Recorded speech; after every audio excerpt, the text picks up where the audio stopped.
They just exist. I'm telling you, man, every girl there wants to be in the modeling business or in Hollywood some way. You go there to get young girls. Someone was telling me they were in a restaurant last night and they saw Jerry Seinfeld and Shoshana Lonstein, his 18-year-old girlfriend. Yeah. They were eating, goo-goo-eyed, and, like, you know, kissing, rubbing her chest up against him during the meal. Yeah, it's like wild when you rubbing her chest. Yeah. Oh yeah. Oh. They said it was like, and they have secret hand signals they give to each other, like they were hand signaling each other. He has regressed. Yeah, he's all going the way back to babyhood. So one of the waiters came up and said, he goes, "Hey, who's that? That's Jerry Seinfeld, right?" And the guy goes, "Yeah." He goes, "Is that his niece?" Because he didn't know anything about it. Yeah, is that his niece? Yeah, it's his niece. Yeah.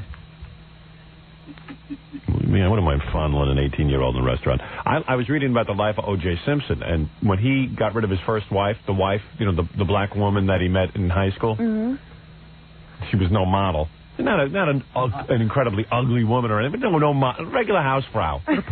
Sort of plain. Aunt Esther. You saw one picture of her. Yeah. They're not looking for model pictures of the first Mrs. OJ. They don't exist. She was modeling pancakes. All right. So anyway. It's your birth in hell, not mine. Possibly. So listen to this. I'm reading about his explanation for why he had to leave her. He says, as I became more famous, you know, and he was doing football and stuff, and then he got into acting. My wife really didn't want me to be in acting. She didn't like me being surrounded by women. She didn't like the idea of me as a sex symbol. And we really started to see, we realized we had changed. We were really different people. That now I was someone who wanted to be in the limelight, and she wanted to just sort of, you know, have me to herself. So shortly after the birth of their second or third daughter, I don't know what it was, they... I think he has 2 children by her as well. Yeah, one of them drowned, though. Oh, really? I think he has 2 children now, so he had 3, but it was a terrible accident. Are they sure? They should check. No, this one was an accident. This was an accident. You sure? Yeah, I'm positive. Okay. All right. So now OJ says he wasn't in Chicago at the time of the death. He's saying he was home, and then he left for Chicago. I was home alone. Home alone. So what happened? Nobody asked. He was confused about the time when they asked him the first time? Well, actually, you know, I mean, in his defense, that does make sense. I mean, you wouldn't know exactly when they were killed.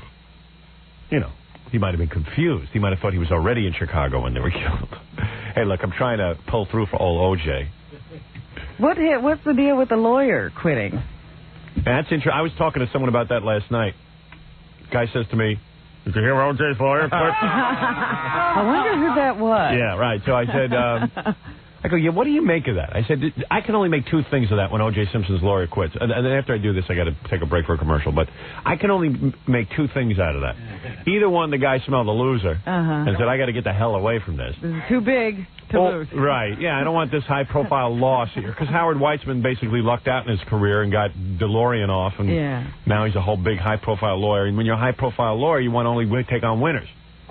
And he just said, look, man, you're sinking fast here. I got to bail. Yeah, I'm jumping ship. I'm the rat that leaves first. Yeah, I don't need 9 different losses on my side of the calendar here. Yeah. I don't need the devastation of sending the juice to jail. Right. Here's reason for leaving. Yeah, it's reason. Yeah, he's too good a friend. No, you don't leave a friend.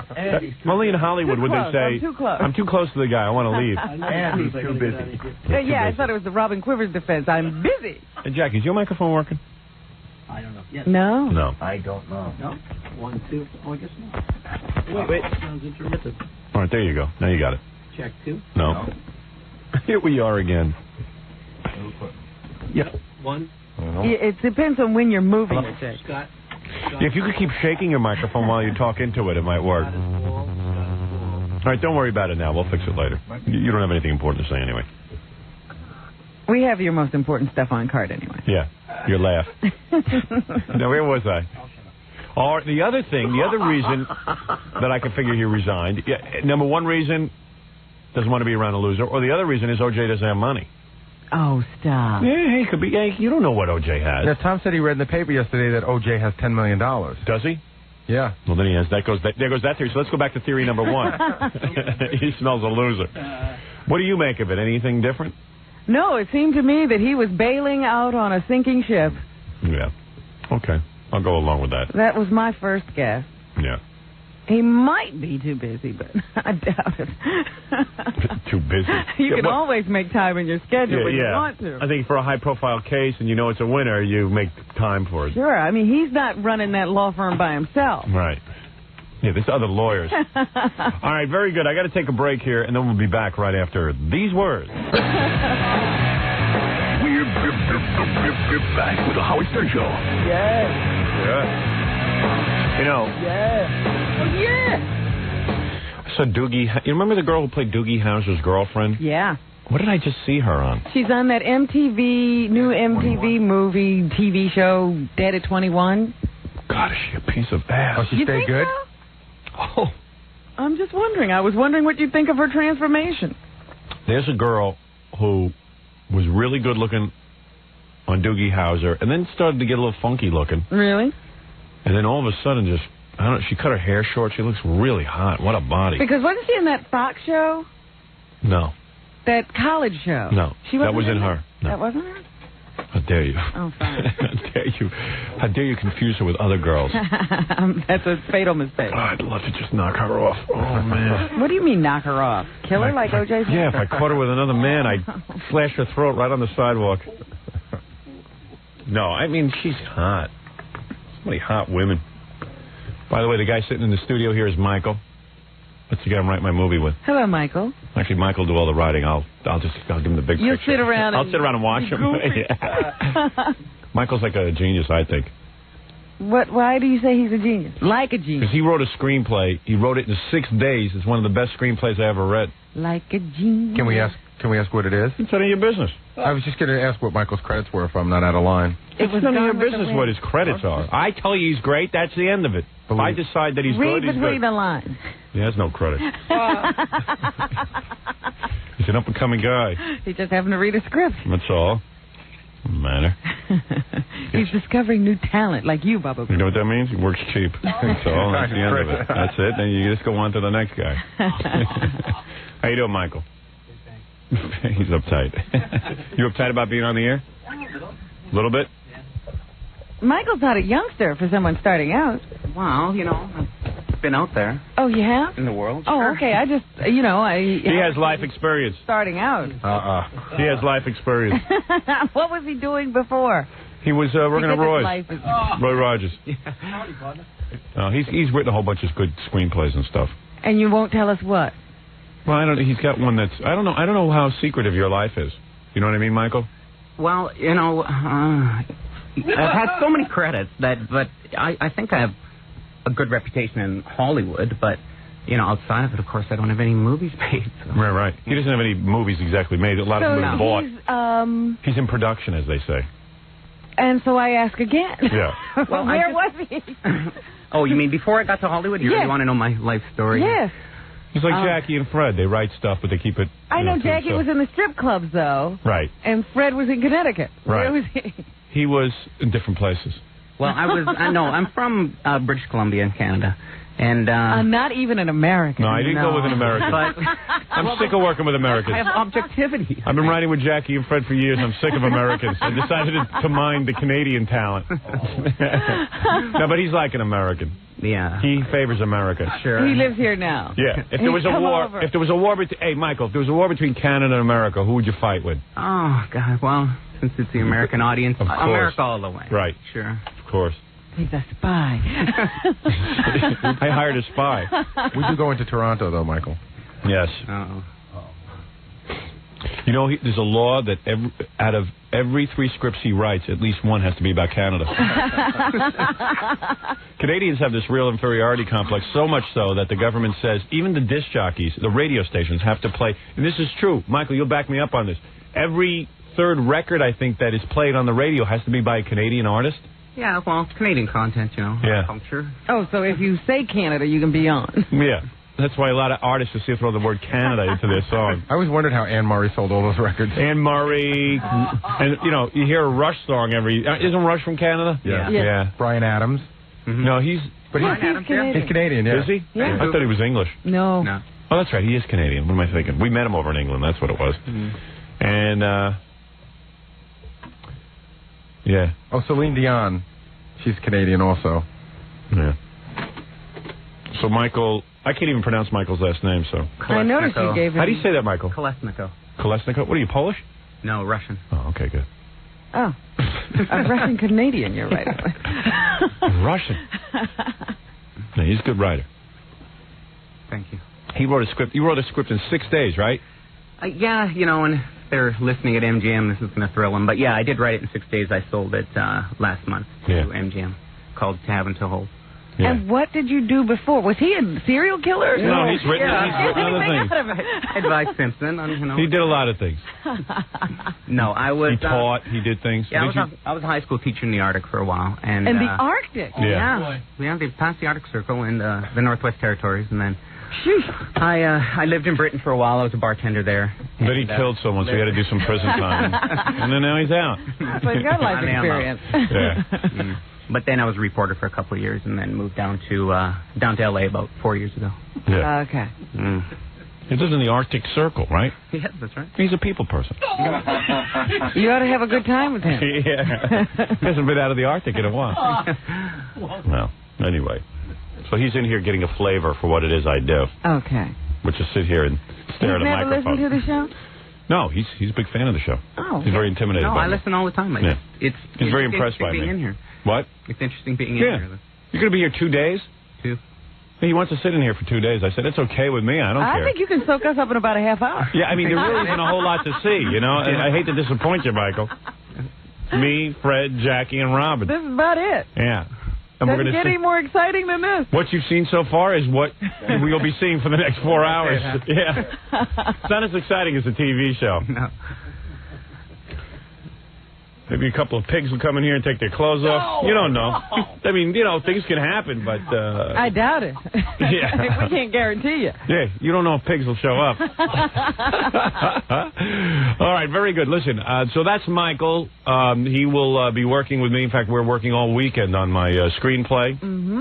Private parts to film. So out by the pool? No, be writing? No, we're going to a special place, and I will be... I've even put together a video presentation for the meeting. Wow. And, when I go into a meeting, I'm prepared, Robin. Now you're Mr. Presentation, huh? Well, now that I am involved in Hollywood, yes. Yeah. Mr. Multimedia. I have a multimedia presentation before the meeting starts. All right, you will all sit down. I will now give you... pull out that little pointer thing? Yeah. Observe for my movie. I wonder if it'll make a difference. Yeah, it will a little bit. If you see me doing wild things, that's so I can look like I'm in a movie.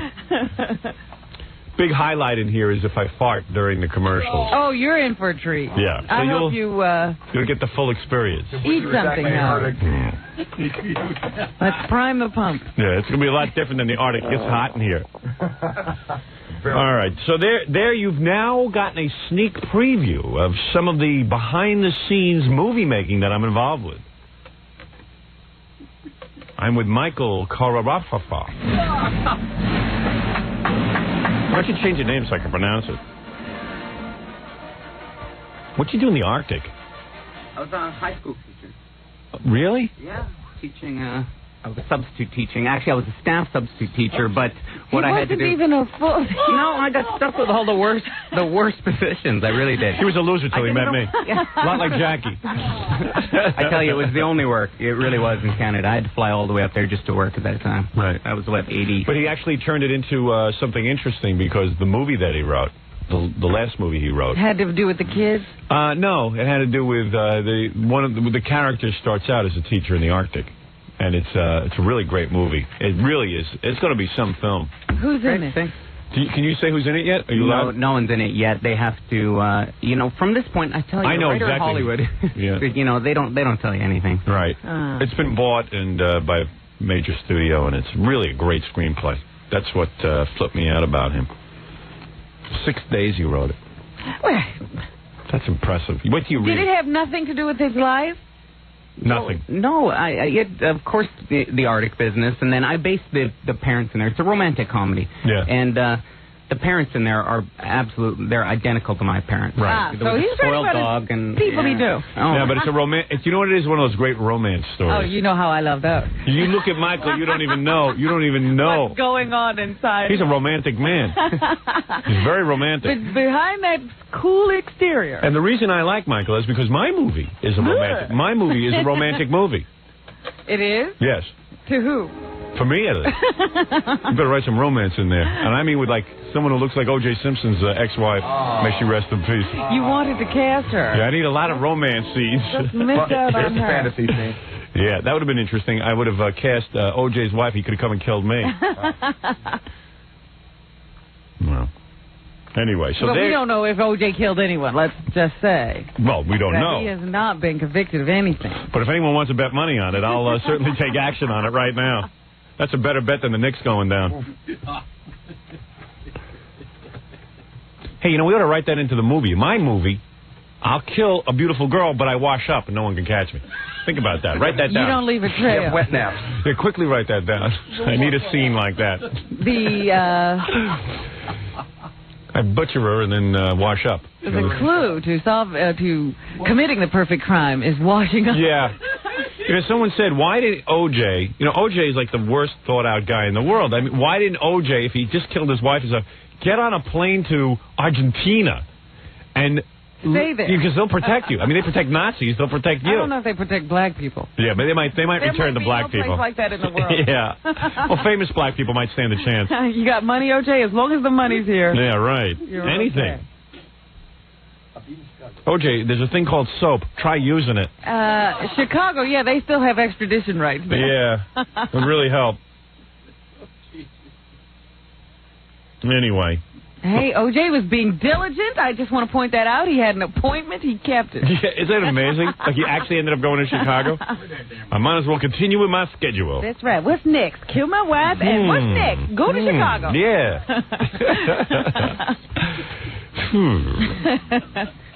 Just tick it off the list. That's all. Hey, let me take a break. We'll take some phone calls when we come back. Right after these words. I think there actually are two women who want to be naked for us this morning. Oh, no. Michael Did you might have arrange this for No, Michael? I didn't. Michael might have picked the right day to be here. Michael might have brought him in, huh? They might be from the Antarctic. They might be high school students. Yeah. All right, we'll be back. You didn't do anything like wacky with your students. Of course you didn't. Oh. You're a good man. He might have done some wacky things. I could admit it to you. Yeah. Thought I might catch him on the spur of the moment. You didn't do any illegal things to some of your students, did you? Oh, yes. Well, there was that incident. Funny you should ask. If you do feel like admitting that, get close to the microphone. I killed them. And buried them in the tundra. Did any of your female students have crushes on you? Yeah, actually, well, one did, and I sort of based part of that in my script. Yeah, there is a girl. She didn't fly down. She didn't chase me all the way down to L.A. Yeah. They're very aggressive up there, let me tell you. Is that right? Oh, it's yeah. cold. Well, in the movie that Michael wrote before coming to this project with me. Now, this is a project that has nothing to do with Michael's life. Will he be able to relate? You better, or I'm going to kick him in his ass. I'm going to beat his ass. Like OJ. Allegedly. No. I can get very violent. Ask these side boys. of me that no one has seen. It's a very dark side. Ask Jackie and Fred. When that material isn't flowing. Where's my limo?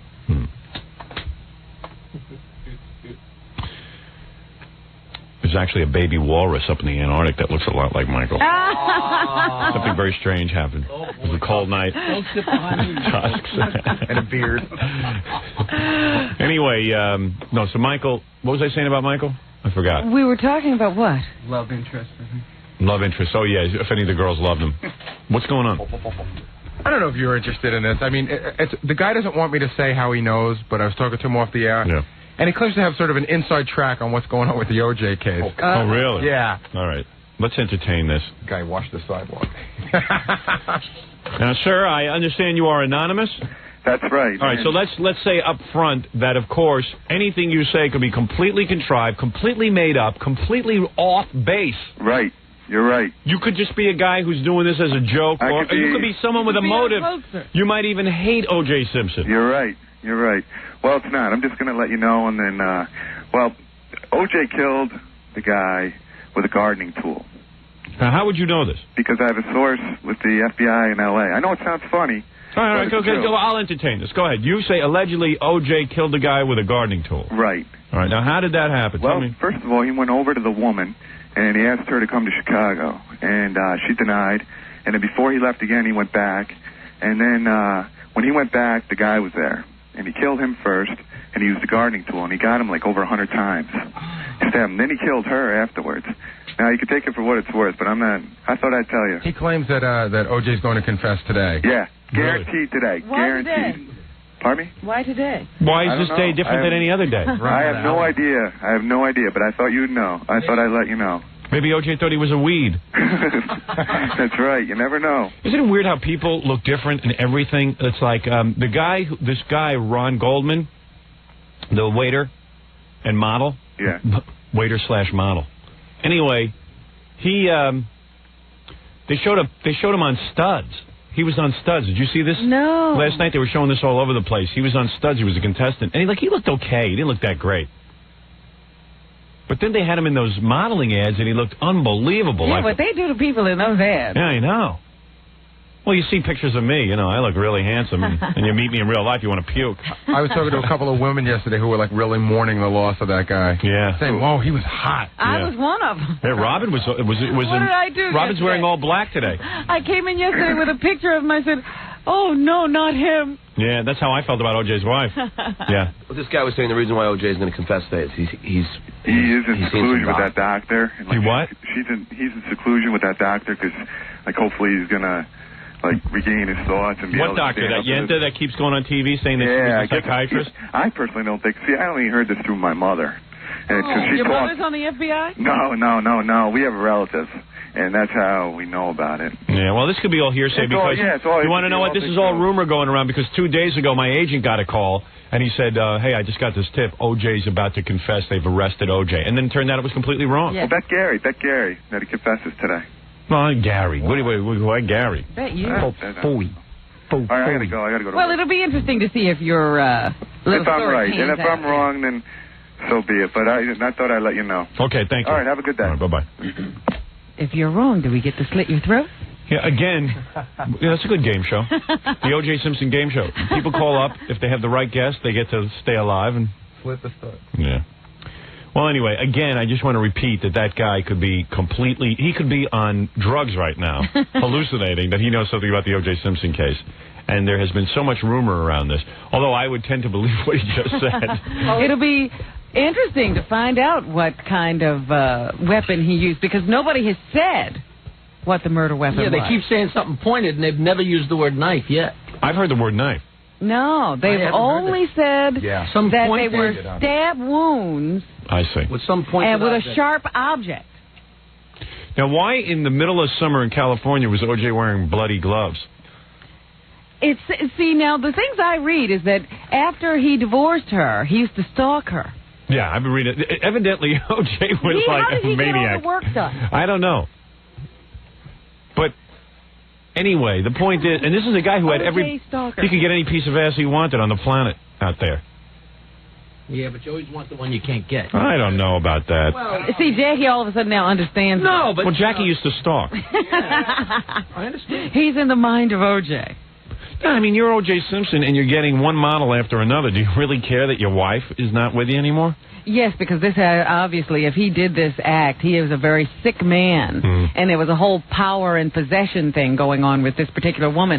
It comes very clear. Hey, baby, you my woman. When you see that he picked her up right out of high school. Yeah. Young, naive, inexperienced. Like you. And he changed her, molded her into the woman he wanted her to be. Wait, What's she talking about? how do you know this? Maybe he just This was is a jealous. syndrome. Robin's writing a romance novel over there. No, I Robin- have a script I'm working Robin on. has become an authority on I battered am. women. So Robin is an authority on everything. Everything. Did you know I hear her in the hall. That was his prize, though, Howard. That was his... He's got a million white prizes. Excuse me. That was his first prize, not his last prize. Right. This also comes clear in when you see that it was like 7 years after, when she had matured into full womanhood and started to assert herself, that he marries her. See, it was okay as long as she was just listening to everything he said. He didn't have to marry her. But there's one thing you're forgetting. What?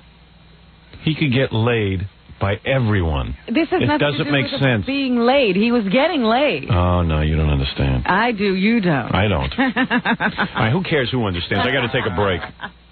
Meanwhile, the guy's probably going to confess today. And he'll say exactly what I just said. Yeah, that Yenta on the phone. And then meanwhile, there's some Yenta running around who wrote a book, Women Who Hate Men. No, Men Who Hate Women. And women who love them. And she's on TV blabbing about these private psychiatric sessions that she had with OJ's wife, and now the police are saying she could be under arrest because that's confidential. I thought that yesterday when I was, repeating things she had said on TV. I said if she was treating this woman, weren't those things told to her in confidence? Yeah. And what right does she have now to go on a television show and say what was said to her in a therapy session? All right, here's what we got to do. We got to arrest everyone in California. Everyone is now a suspect. Everyone seems to be involved in this. Even that guy on the phone with the gardening tools. All right, let me take a break. We'll be back right after these words. I'll take some phone calls. Go ahead, Fred. Just let it rock. There you go. You're listening to The Howard Stern Show. 97.1 The Eagle. We're back with The Howard Stern Show. Orlando, you're on the air. Hello? Hi, you're on the air. Nothing goes smooth.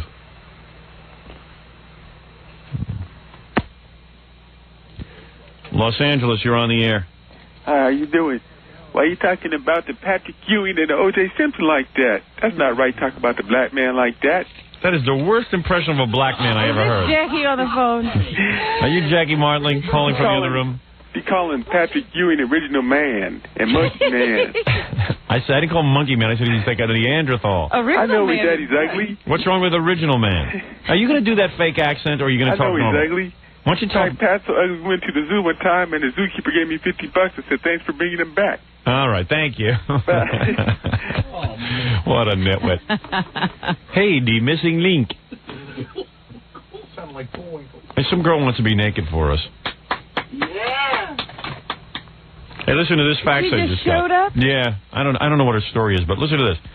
In Los Angeles, it has been reported that OJ Simpson will turn himself in and use as his defense that he was molested by the Menendez brothers' father.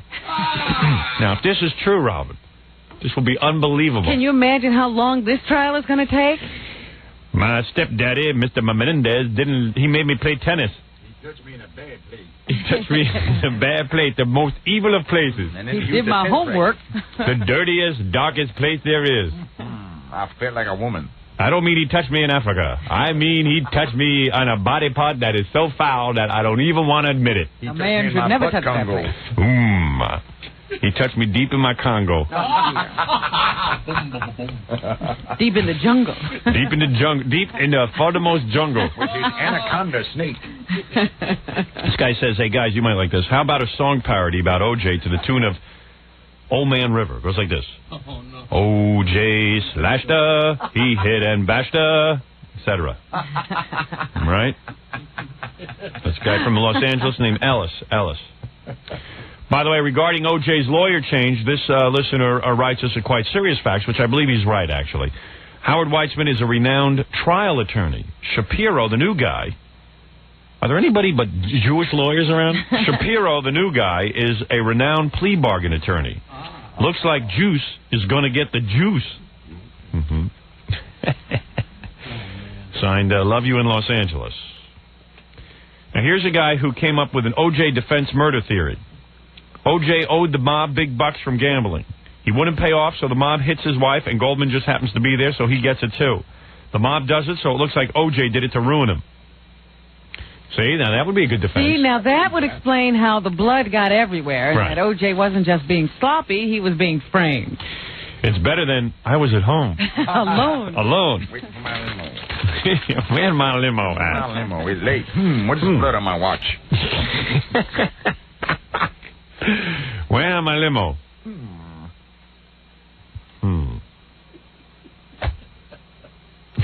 Insane. Cleveland, you're on the air. How you doing? Okay, dude. Hey, I was just flipping through the radio, accidentally turned on MMS. No, listen. That's you know not what? an accident. That's no accident. Well, it was an accident, trust me. No. I don't want. Don't ever call my show. I heard OJ Simpson and I heard your name. Don't call my show again. Now listen to me. Listen to me and let me talk. All right? Flipping down through the dial, I heard OJ. Baltimore, you're on the air. Let me tell you about WMMS. They're in a whole heap of trouble. That's the Cleveland radio station that lost all its ratings to me. Mm-hmm. And they can twist, and they can fight in the wind. They can do whatever they want, but they're punching into thin air. They're in big trouble. Yeah. Those imbeciles went too far this time. Busy worrying about what I'm doing down here. You got to worry about what you're doing, you dopey nitwits. They ain't going to jail. These guys are busy cutting my... Shut up. What do I got, a monologue? Going to jail. I don't know what he's talking about. My theory on that one is pretty clear. I don't know about OJ Simpson, but I'll tell you one thing. That engineer wasn't working alone. And that engineer is going to jail. The one who cut the wires on my radio broadcast in Cleveland. And you guys are gonna suffer. And let me tell you something, they're plenty nervous over there in Cleveland. Carl Hirsch is wetting his pants. Guy's got a couple of $1 billion worth of radio stations, and he's on the brink of losing them because they're busy playing hijinks over there. What do you think? You know, they're wise asses over there. They're up to hiring helicopters to interrupt my broadcast. They're up to having people steal magazines with my cover on it. What are you doing? And they're up to cutting wires, and they're up to... They say that the guy who cut the wires of my broadcast had a boat to escape on. Can you imagine? Where'd he get that? Sure, on his engineer's salary. He's hiring boats. Yeah. The guy did it all on his own. Jamming signals, everything. All kinds of things. All by himself. All by without himself. Any acknowledgement or coercion or enthusiasm from his station. And wait till all the facts come out. There are things you don't know that I am not allowed to say on the air because the police have this and they don't want me blowing the case. But they got things that are really bad. And let me tell you something. Carl. You hire nitwits, you get what you pay for. If I was you, I'd have a fire sale on those radio stations real quick before the FCC takes them away from you. What is the deal there? If your radio stations get taken away... You don't get any money? That's right. That's right. Ooh. Yeah, ouch is right. But you got to hire people who have their brain attached to the stem of their neck. It's been activated. You know? Yeah. Even if it's attached, make sure that the seal has been broken. It's been activated. Yeah. You imagine? You got hundreds of millions of dollars of radio stations, and you got the Three Stooges running it for you. And one of these engineers is running around cockeyed, cutting wires, and standing around waiting to take the credit for it. Ready to confess. You're ready to confess. This guy's in big trouble. And yesterday the station issues a press release. We think Howard Stern's radio station put him up to it. Yeah, we hired his engineer to do that. That's who we hired. Hey, Mo, where's the Clippers? I haven't seen a job so bungled since I saw those Arabs try to kill the Jews and they shot out their own windows. Remember that one? With the World Trade Center bombing. Talk about a bungled job. Gee whiz. Hey, it'll be fun. We'll create a little hijinks. Yesterday we get a call from MMS. I didn't get the call, but it was like, is Howard on the air saying that people should write to the FCC about this? Because if you say that they should write to the FCC about this, we're going to tell our listeners to write to the FCC and complain about Howard's dirty broadcasting. So go ahead, do whatever you want. Like that's not happening. Yeah, like that's not happening every day. I didn't even know what they were talking about. I don't even know what they're talking about. Was I on the air advising my listeners to write to the FCC? I don't think so. I don't need them to write to the FCC. The evidence will speak for itself. Write to the FCC. We'll wait past that. I don't sit and worry about other radio shows. I don't sit and listen to every... If another radio show tomorrow came to New York and threw a funeral for me, I wouldn't even know about it. These guys live and breathe everything I do. Stupid retards. Nitwit radio guys. Morning zookeepers. Stupid ass. Rat thinks. Albany, you're on the air. Hi, Howard. I got a lot of anger. Oh, yeah, I can hear that. Yeah, I'm like OJ. Hey, I found a cure for bashful bladder syndrome. For what? Why is everyone calling me with dopey phone calls? Where's those girls who want to be naked? Yeah. It's too cold. No, it's not. It's 100 degrees out. It's too cold. All right, let me take a break and let me look over this girl. Let me see what the hell is going on. I wish you would use some quality control. What? If the girl doesn't look good, let her go home. What girl has ever not looked good to me? You gotta be sure. I can't get one decent phone call on these. Hello, you're on the air. Hello? Yes? Hello? Yes. Hi. Oh, you're a girl. You sound like a guy. I just woke up. A guy, you have a deep voice. No, I don't. That's only because I just woke up. What can I do for you? Well, I have a very interesting lesbian story that I thought you might like. Oh, no wonder you sound like a guy. Excuse me, no, I am not a lesbian. But you had a lesbian experience. Yes, I did. So then you're a lesbian. No, I am not. You can have lesbian experience. Why do people deny? You know, it's like I meet a guy who goes, one time maybe twice I bent over and a guy gave it to me. That makes you... What is she doing? What are you doing? Are you giving us music background? Oh, wait, that's my alarm. Hold on. If she didn't have a lesbian story, I would have hung up on her right then and there. I like this girl has a lesbian experience. She's not a lesbian. You're a lesbian. You're bi. They call that bi. No, I had just woke up when he called me. Who called you? When Gary called me. Gary called you? Yeah. You didn't call me? No. Why did Gary call you? Because that's how good I am. I'm confused. Tell me about your lesbian experience. Okay, it was with it was with one of my girlfriends that another girl introduced us to. What do you look like? Me, I have long curly black hair. No, I mean on your head. I have long curly black hair too. Everyone has that. I have outrageous green eyes. Are you a really good-looking girl? Yes. Because you sound like you're from Long Island. No, I'm from Brooklyn. Oh, you're from Brooklyn? Yes, I am. Grillo's mother. It's not Gorillo's mother. Excuse me? I don't know. There's a whole show going on behind me. So shall I continue? Yes. Okay. Now, you say you're good-looking? Yes, How old are you? I am 33. And you've modeled? No. I would never model. How tall are you? 5'6". How much you weigh? On a good day, about 135. Oh, boy. I am not fat. You're not fat? No. 135 pounds and you're 5'6"? That is the proper weight for my height. According to who? A life insurance examination? No, according to me. And Roseanne Barr just called it. She said that's the proper weight for a woman 5'6". My boyfriend does not mind. So. I'm not fat. What did you put lead in your pockets when you went on the scale?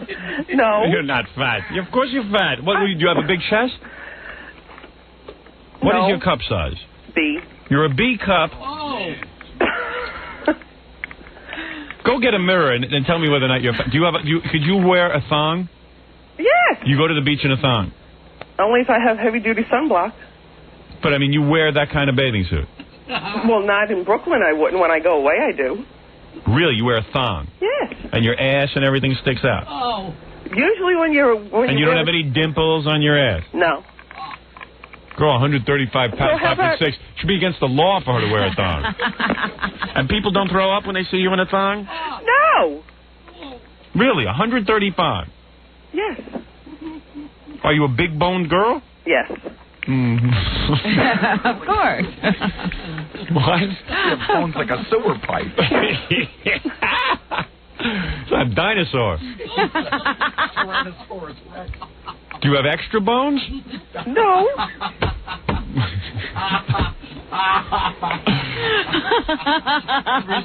I don't know. I know. My wife is 5'6", and when she weighs 135, Actually, I'm happy. when she's 135 pounds, I stay out of the house. How much does your wife weigh? I don't want to embarrass her. She doesn't want him talking about My wife's right now at a very delicate state. Well, she just had a baby. She's on the verge of losing a lot of weight. Well, I'm always dieting. All right, so you got a little extra flab on you, don't you? No, You got a tight stomach? I'm not answering that. Yeah, okay. You got Jell-O in there. All right, so what do you got? A pretty face? Yes. My eyes are my best feature. Who do people say? Yeah, so are mine. So you must have some face. If your eyes are your best Would feature. you like me to mail you a picture? Yes. No, better yet, I'll come there. I'll bring my boyfriend. Yeah, come in here. Speaking of which, I just want to say hello to him. He's All right, I probably tell you on his way to what. work. You come in tomorrow with your boyfriend. And then you can tell your lesbian And then you'll tell me your lesbian story. On the air. Right. With him. Well, if you No, don't- he's working tomorrow. So then don't bring him. No, that's the whole thing. I want to come with him. You're exhausting. Oh, come All on. right, what is your lesbian story? Tell me what happened. And who do you look like? Does anyone ever say you look like I someone? look like me. No, do you ever look like someone famous? No. All right. No. Tell me what happened to you. Well, I can't judge by right now because I just woke up. What? Are you a question behind me? No. Am I having the same conversation? Yes. All right, what is your lesbian story? Okay. It was with me and my girlfriend, and she was trying to talk me into it for the longest time. I'd have to say for almost 2 years. I don't know why, but it's her voice. I don't care about what happened to her in bed. I don't know what it is. If you don't want me to, I'll tell you the story when we come there. All right. Why don't you come in? Why don't you come here with your friend? Okay. All right. When should we come? Hold on, Gary will do it. Saturday. The guys say you should come in Saturday. No, Monday. All right, hold on, Gary will arrange it. Okay. Right? Was she a turnoff? Yeah, the voice. Yeah. Who cared what happened to her? Thank God I don't have to make love to her, that's all. My boyfriend doesn't mind. Far from dainty. You know? We had a great time. Yeah. My friend kept asking me to have lesbianism. So, We did. Oh, I did it. here's her lesbian story. Ooh. And Gary's calling her no less. He thinks it's a wonderful story. He wanted to hear it. He's my producer. He's completely right on the pulse. Slowly. Fa slowly. Does he screen these people at all? I don't know. Papa Bohai. Hello, Gary. I have a lesbian story. Perfect, Bob. Hey, you want to hear someone who sounds like your mother talking about lesbianism? All right, let me take a break here. Calm down. Let me just meet this girl who wants to get naked first real quick, and then we can get back to the regular program. I hope he screened her better. Yeah, right after these words. All right, we're here to talk with the people from Sonic, Robin. That's who you're staring at right now. Oh. Let me try and make this very obvious to people in the computer, people who have computers like me. Problem is, you never get good sound. Now, guys, tell me if I'm right. Who are you guys, anyway? My name's Elliot Levine. Who's eating the cough drop? Me. Man. Good stuff. It's good stuff. I smell it from over here. Who made it? Those guys with the two big beards? Those Hasidim? That's it. Smith Brothers? Hey, Robin. The Smith brothers were Hasidim? I want to do a good job on this commercial because I don't seem to be able to do it right. That's why the guys from Sonic are here. Well, then I'm sure they know how it should be done. Here's the way I understand it. You can get a sound card for your computer. You know your computers can play sounds and stuff? Sure. Except all the sound cards sound like crap. If you're going to get one, you get the one from Sonic. Now, why? Because it's better. It just sounds really good. As a matter of fact, when I put it in my computer, everyone said, what does this thing cost? About $700-800? Well, let me tell you, Howard. How much does it cost? It retails for $279. Yeah. And but typically we're going to be selling it for about $199. Oh, okay. It's really good. Yeah, go ahead. Explain to me what It this is a sound card. See, that's what I couldn't get. Yeah, it's a sound card. You know, when you refer to it a couple times as software, Yeah. and while software is included in the product, this is what it looks like. It's an add-in card. Oh, you add it to your computer. Right. You plug it in. If you currently own a sound card, you pull the current one out and plug this in. If you don't own one, you just open it up and plug this in. Right. And then your computer's making all kinds of sounds. And you want to hear the difference? Here, do it. Do the demonstration. All right, that's a regular sound card, right? Now that's Sonic. Now, in other words, that's the same sound in the computer, but that's the way Sonic interprets it. Because they recorded the sound digitally. Do a different sound card and then do it again. Do the same example. Hang on a second. All right.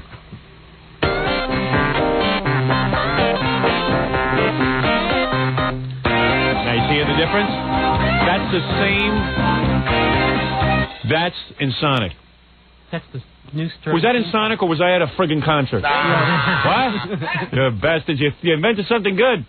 Yeah, Howard, currently 98% of the sound cards on the market use a 25-year-old technology called frequency modulation, or FM. Frequency modulation. FM. I know that. That's right, FM. And what it Frequency. does, it does a great job of turning your $2,000 computer into sounding like a $59 game. Yeah, it sounds like a cheap piece of junk. It sounds like a little Game Boy. And or the something. technology that Ensoniq and Soundscape uses is profoundly different. It's called wavetable technology, where you take literal recordings of sounds and put them on the board. Then when the file goes and asks for a trumpet, it pulls a literal recording of a trumpet, a drum, a piano, whatever. Yeah, because that's why it sounds so full. And that's why it sounds exactly. It gives you near CD quality sound. On Do your another computer. demo. Do a demo. All right, it's like, sort of normal sound. Then, like that's in Sonic. Real trumpets, real pianos, real drums. Ah, you bastards are good. Well, I'd like to tell you about a promotion we're running. The list price, as we had mentioned, is $279. We're running an introductory offer of $199. All right. Plus, we're offering free overnight delivery. So anyone who's ordering today or any day this month, if they place an order on that day, we'll ship it free next day, so you can begin enjoying the sounds of Soundscape tomorrow in your computer. All right, let me give you the phone number. So it's easy to plug in. Yeah, you just put the sound card in. You just put it in. Put the card in. And Sonic, call 1-800-7-SOUNDS. Howard, can I make 2 quick announcements? Oh my God! How long is this? Is this an infomercial? I got a career that hinges on me getting back to programming. Yeah, well, this is so profound. Yes. PC Magazine, which is arguably the largest and most respected magazine in the computer industry, just did an evaluation of Soundscape, and they concluded by saying Soundscape's audio fidelity. I could have concluded that. I hear how good it sounds. What? We needed somebody to read it. We just heard it. We just heard it for ourselves. I know you're excited about your product. I'm very excited. It's a very good product. You got a good comment. I have it in my computer. PC That's enough for people. Yes. Screw PC Magazine. And they said Soundscape's audio fidelity sets the new standard for you don't stop. cards. You Under don't $300. Wow. All right. And I'm down to one last announcement. Oh, please, come on. I got to get back to my show. The largest direct marketer in the U.S., Gateway, just announced they're going to be offering a Soundscape in all their waves. I smell my ratings going way up from this commercial. 1-800. What are you talking about now? Yeah, you know what? In the old days, I used to spend time with advertisers like you, but now they clog up my show with 10 billion commercials. I can't sit and spend time with you. Let me give you a number up because I'm very excited. 1-800-7-SOUNDS. 1-800-7-SOUNDS. It's a good product. It is made by Ensoniq. Call them up and get it overnight. Yeah. Yeah. Yeah, overnight. Yeah, overnight. Yeah. Let me tell you something. You're a little talkative, but I'm going to tell you one thing. That's a good product you made. Thank you, Howard. Give the announcements next time. That was a good announcement. It's good he slipped it in there. What was the final announcement again? Something about Gateway. Yeah, the largest direct marketer of computers. Do you see an announcement in there when my contract is up with this radio station so I can finally get the hell home and stay there? All right. Get the hook. Guys, nice job on this. This is I enjoy this piece of equipment. Thank you for... okay. All right. 1-800-7-SOUNDS. The Howser Show. Those guys are geniuses over there you just met, Robin. Those are geniuses. You're a genius. God bless you. Get out of here. Hey, who's the girl? Hey, who are you? The ad agency. Are you from the ad agency? You're hot. Yeah. So long, baby.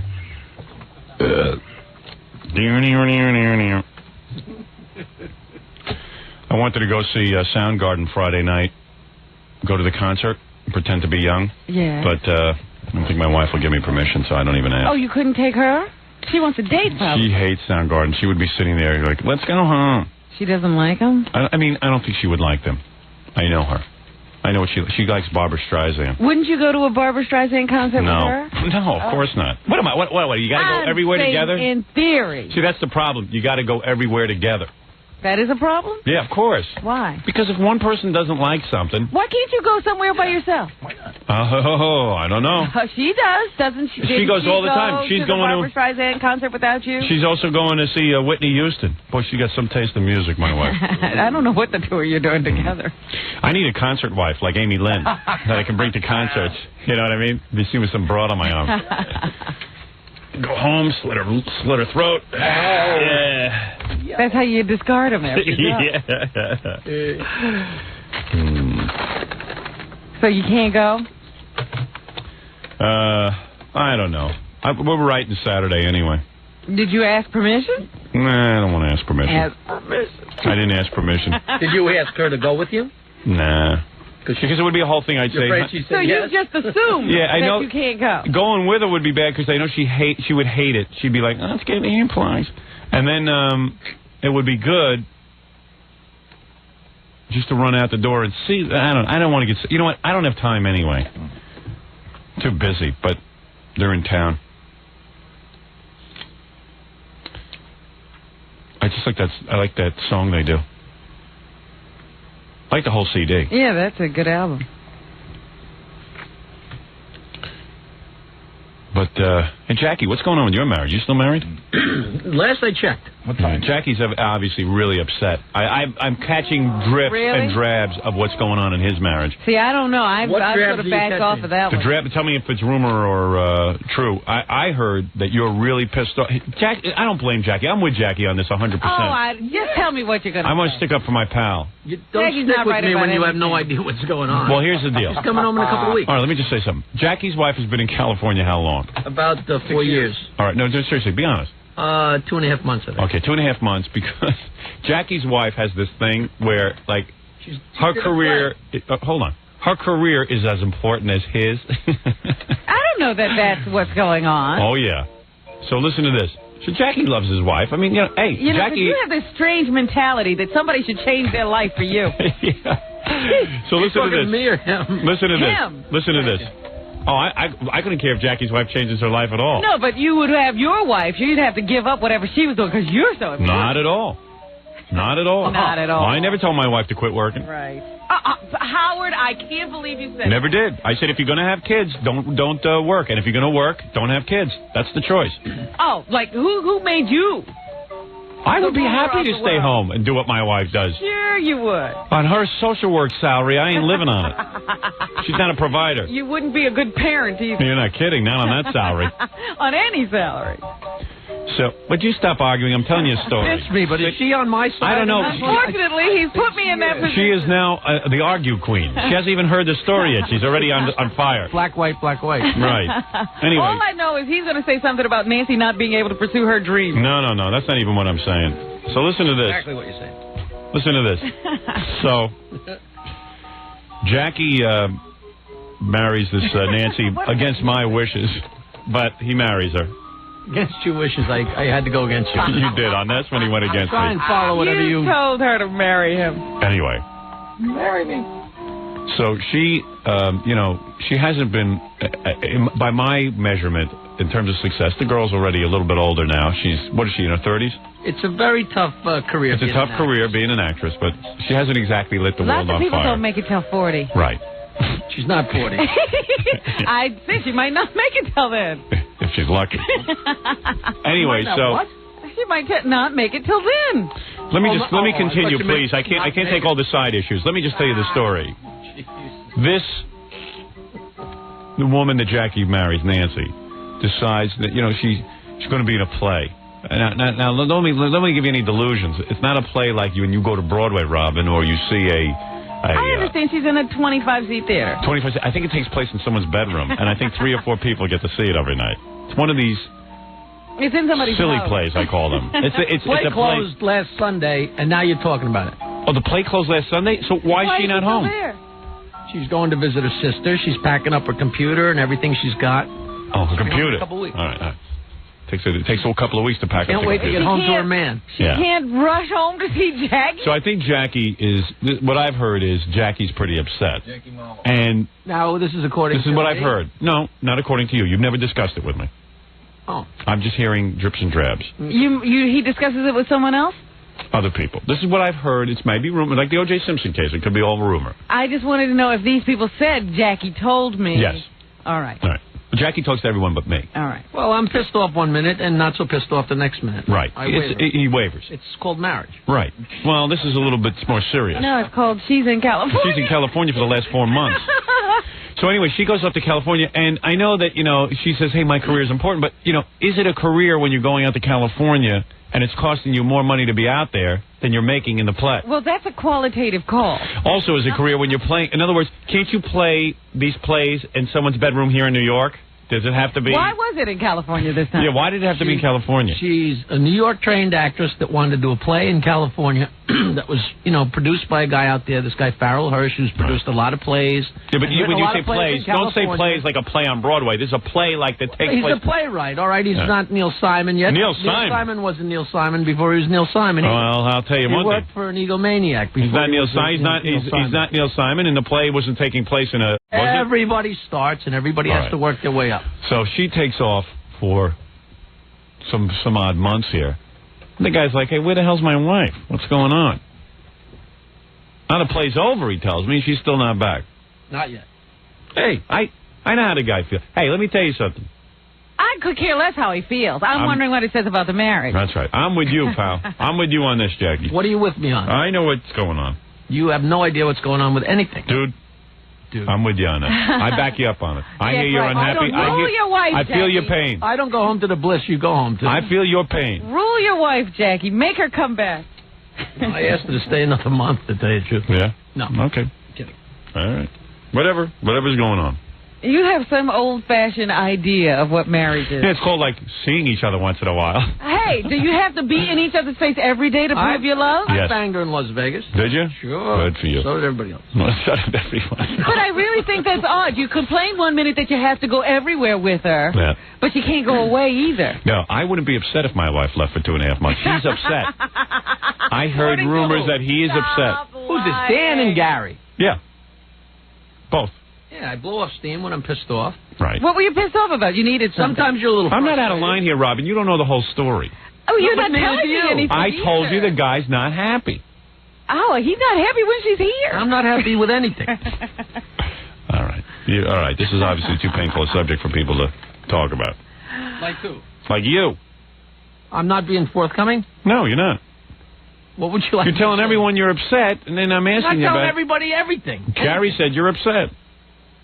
And then I got concerned. Gary, every day he says, hey, you married? You still married? You still... And I said, yeah, one day I'm married, one day I'm mad, one day I'm not mad, you know.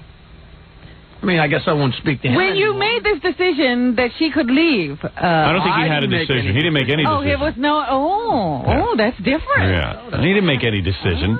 If Jackie left for 3 months... I bet you if Jackie left for 3 months, it wouldn't be allowed. Thank you. He'd still have a cord around his neck. Yeah. All right. I know what's going on here. Listen, okay. That's right. You know who wears the pants in that family, Howard? You're damn right. Not Jackie. Jackie's in a skirt today. It's very attractive with espadrilles. Thank you. Little mini. You have really nice legs. Robin's dressed as a lumberjack. Aw. What kind of thing is that to say? Hey, you don't have to attack me, Jackie. Just because you're unhappy. I'm not unhappy. All right. You're on in Los Angeles. Maybe this is your wife calling in. I hope so. You're on in Los Angeles. You're on Los Angeles. Hello? Hello. What is it? Oh, you got the girl out there. Hold on, I'll put you on hold. Okay. I put that guy on hold. There's a woman out here who wants to be nude. I have to examine her. So, Jackie, what have you been doing to calm yourself down? Same thing he always does. Want to see my calluses? That must be very difficult. Poor cats. Let me see this, babe. Oh! Hey, you're cute. Oh, it's a guy. Oh, hey. How you doing? This guy again. He's Who is been this here guy? Before. Who is he? Remember he brought that other girl in with that guy? Mario and Kamana. That time. Girl, big girl. He's just a guy that hangs around a lot, that keeps trying to... He's a big fan of the show, so he keeps getting girls on so he could... I bring you different girls every day, Howard. He's a scary guy, too, because, like, he's got tattoos, but he put no thought into placement.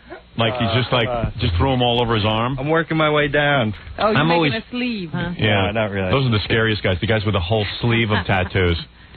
But, like, when a guy doesn't give any thought to placement of tattoos, I start thinking, what's to live for? Like, it's your skin, and you're like, hey, you know what? Just put it anywhere. I don't care. No. What's wrong with that? No? No good. Let me see. Hey, I got him up on my shoulder so my parents didn't see him when I was younger at first. You know, and then I just started adding on like that. Howard, he's got a monstrous one on his back. Let me see, I got man. a big one. You want to check it out? Yeah. All right. Hold this mic. Dude, what's your story, though, man? Nobody digs that. I mean, you got too many. You think so? Yeah, it's like enough already. Oh, man. And you know what? The guy, it's a big blotch. It's got some guy's name on it, his skull. Turn around so Robin can see it. What is that? It's like a skeleton dude spray painting my name on the wall. It's a skeleton, dude? Let me see. I can't even see what it is. It is a blob. Make it out. Oh, you guys. I thought you wanted her to get naked in here. Dude, Aaron Neville has nicer skin. Let me see. Plus, the hair on his back is a nice touch. Let me see. Turn around. Yeah, he's got the hair on his back mixed in with a tattoo. You can't see anything there. What the hell is that? It's a skeleton dude. Skeleton dude spray painting my name on the wall. Yeah? Oh, I see. Oh, yeah, like the skeleton is spray painting. Right. Yeah. Wait, you think you're going to forget your name? Spray over the tattoo. Jesus. Oh. No thought to placement whatsoever. So how does he get these girls to just keep coming down here to take off their clothes? Yeah, who are you? I'm Jacqueline. Hi, Jacqueline. What are you, a stripper? Oh, yeah, dancer. Entertainer. Make up your mind. Entertainer. Gary has a smaller belly than you. Let me see. Oh, stop it. What are you talking about? That girl has a cute figure. What are you talking about?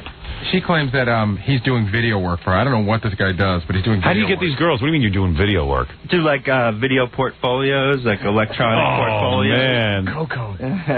So what are you doing about? You take your VCR and you Camera. your camera. Right. Your video camera. Yeah, edit it. And you tape the girls. Is Like this a just a Playboy regular type video thing. camera? This is not a professional. No, totally, yeah. It's a Playboy type thing. So what do? You get these girls to come up to your apartment and do it? Yeah, no, they pay for it. No, you rent So they a pay you to get naked? Oh, And, absolutely, yeah. and what do they need these videos for? I mean, who's going to look at them? To push themselves, you know, promote themselves. To who? So how much did you have to pay him? Get music videos, you know. So let me get this straight. How'd you get in this business? Because I'm trying to break into this. In other words, you take your video camera. Right. Because if you saw this guy, Robin, if you saw this guy, you walked in to his apartment, and he says, all right, take your clothes off, I'll take video of you. Would you think it was professional? They're not seeing him when they give him the job. I mean, when you, excuse me, Coco, when you walk into the, what did you say your name is again? Jacqueline. Jacqueline, when you walk in and you see this guy, and he says, go get naked, I'll take some video of you, don't you get a little nervous? Well, no, I've been paying him, so I came to him. He didn't come to me. Yeah, but I don't care who's paying who. Don't you get a little nervous? I mean... Just because money changes hands, it's professional? How did you hear about him? Through a friend. A friend said, hey, this guy's good? Mm-hmm. No kidding. I'll I want to see your video packages. Right on, yeah, I'll send you stuff. Really? Yeah, sure. And you do this yourself? You sit up there yourself with the girls? Yeah. Do you ever have sex with some of the girls? Yeah, sometimes, yeah. Yeah? Mm-hmm. Wow. That's part of it. And that's how you make your living? That's all you do all day? Pretty much, yeah. Yeah. Well, he's not making a great living. Look at him. How'd you get into that, man? You know, went to school for it, worked for... What school, Playboy school? I do freelance. I do the girl stuff on my own, but I freelance for, like, a bunch of companies, do music videos and everything. Yeah. Whose music video have you done? Oh, you know, I don't want to talk about it, but... Led Zeppelin. Led Zeppelin. He took a Led Zeppelin record and made a video to it. Jimi Hendrix. Like some of the local bands and stuff you do? No, I did some big stuff. Well, how much money through a can you make company. doing this a year, like getting girls naked and taking pictures of them? Yeah, I get a good freelance rate, you know, good day rate. How much did you make last year? Yeah, like what was your total salary? Like between 30 and 40,000. Really? Yeah, that's all. So, I mean, the guy's getting a lot of girls up to his place. Yes. Oh, and now I'm a huge fan of the show, though. I listen to you all the time. Yeah, I imagine so. You get inspiration for naked girls. So does he have to create the scenarios that the girls are in, or do all your videos look the same? The girls will throw in ideas. I'll, kick around ideas. Like Jackie? Jacqueline. Jacqueline? Uh-huh. Now, what is in your video? Did you have some ideas? Did you use some wild stuff? Pretty much solid background. Nothing weird? Yeah, no. So you made about 30 or 40 grand last year, which is almost as much as a mailman. But you had a lot more fun.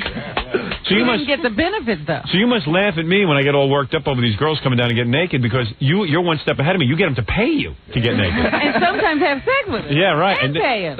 Like, have you and Jacqueline had sex yet? No. You haven't had sex yet? No. Are you interested in having sex with him? I don't know yet. You haven't figured it out yet? She's bailing Saturday anyway. She's going to Greece. Oh, she's leaving you? Yeah. Oh, too bad. Well, you don't have much time. I'm just wondering if he still takes money if he has sex with him. Yeah, if you have sex with a girl, will you do the video free? No, they would, they wouldn't feel good about that. No, I mean, like, here you are having sex with a girl. It must feel funny afterwards charging her for it. Charging her for your work. Yeah, well, give a little discount policy with that. Right. So for like $100, you'll put together a video of a girl like dancing around and stuff. Like $1,000. Like $1,000? Yeah. So that means you get 500 and 1,000. Yeah, if any. Can I give a little plug? Sure, yeah, go ahead. Yeah, if any girls are interested, little model portfolio, or local bands want some low-budget music videos, you can call me, 201-368-2605, ask for Lee. Leave a message. Jackie's wife just called, wants to know if she can do it. She needs a portfolio. Just kidding, Jackie, just kidding. Take it easy. You didn't get any calls from a Nancy Sirianni, did you, Sirianni? I think so, yeah. I think so. He's done several videos of her already. Truth is, you haven't, right? No, I haven't. All right, very good. Now, Jacqueline, you've got a very big chest. Is that implants, or are those your beautiful? No, these are mine. Wow. Silicone-free. Beautiful. Thank you. And you've agreed to get nude for us, to show us your wares? Well, I'm kind of nervous. Are you? Mm-hmm. Well, why would that be nervous? You got naked in front of Lee and you're nervous now? Yeah, I mean, we're normal compared to Lee. I mean, in all seriousness. We've had a few drinks usually, and. But I mean, you do it at clubs, so you shouldn't be nervous in front of us. We're just regular guys. I'm in a bikini in club. Oh, you are. This will be the first time you've worked. Or topless. Suddenly, from bikini to topless. Yeah, I don't understand. I don't know why you're nervous. What is she nervous about now? Well, if you're nervous, can you just shake a lot and your clothes will fall off? What about, so let us see something, please. Allow us. How old are you? 23. And how long have you been doing this? Only about 8 months. Okay. Really? What were you doing before then? Going to college. I see. Hey, your beeper's going off. You must be getting a lot of calls. I guess one of my buds hears me or whatever. Call him up. I have no idea who it is. No, that's all right. I don't want to call him up. Oh, okay. So come on, get a little naked for us or something. A little naked? You know what? Now, why did you have What was she doing before? She said going to college. Okay. Yeah, college doesn't always work out. Yeah, I'm paying it off now. That's why I had to go down. Gary, you should feed the girls beers before they come in here. Wait a minute. She's paying off her college loan by dancing? Yeah. What's wrong with that? That says something about education. That's a life experience. Yes. Right. So where'd you go to college? UCLA. Oh, yeah? Uh-huh. And let me ask you this. You now are stripping, but why do you need a video of yourself stripping?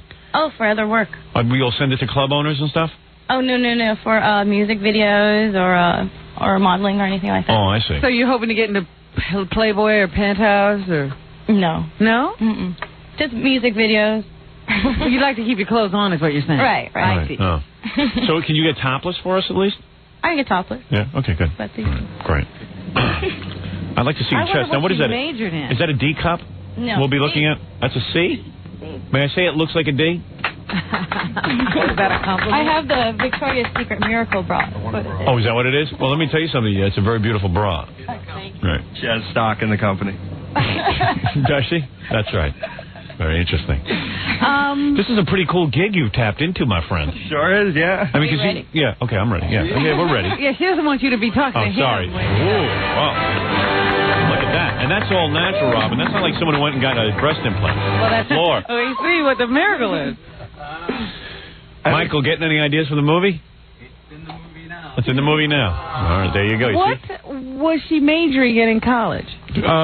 Breasts. In Wonder Bra. Wonder Bra. Did you, in fact, have a major in college? Yes, I did. What was it? Communication. Oh, well, you're certainly communicating But here. this is a good advertisement. And anthropology. Would you like to intern for us? Sure. She was just telling me that outside. She was saying she wanted to. Can you be topless while you intern? Yeah. They allow it around here. Oh, sure they did. Oh, yeah, ask Tom. Did you go to college? I went to technical school. Yeah, someone told me you majored in counting to 2. Yeah. I did very well. Apex Tech, right. Yeah.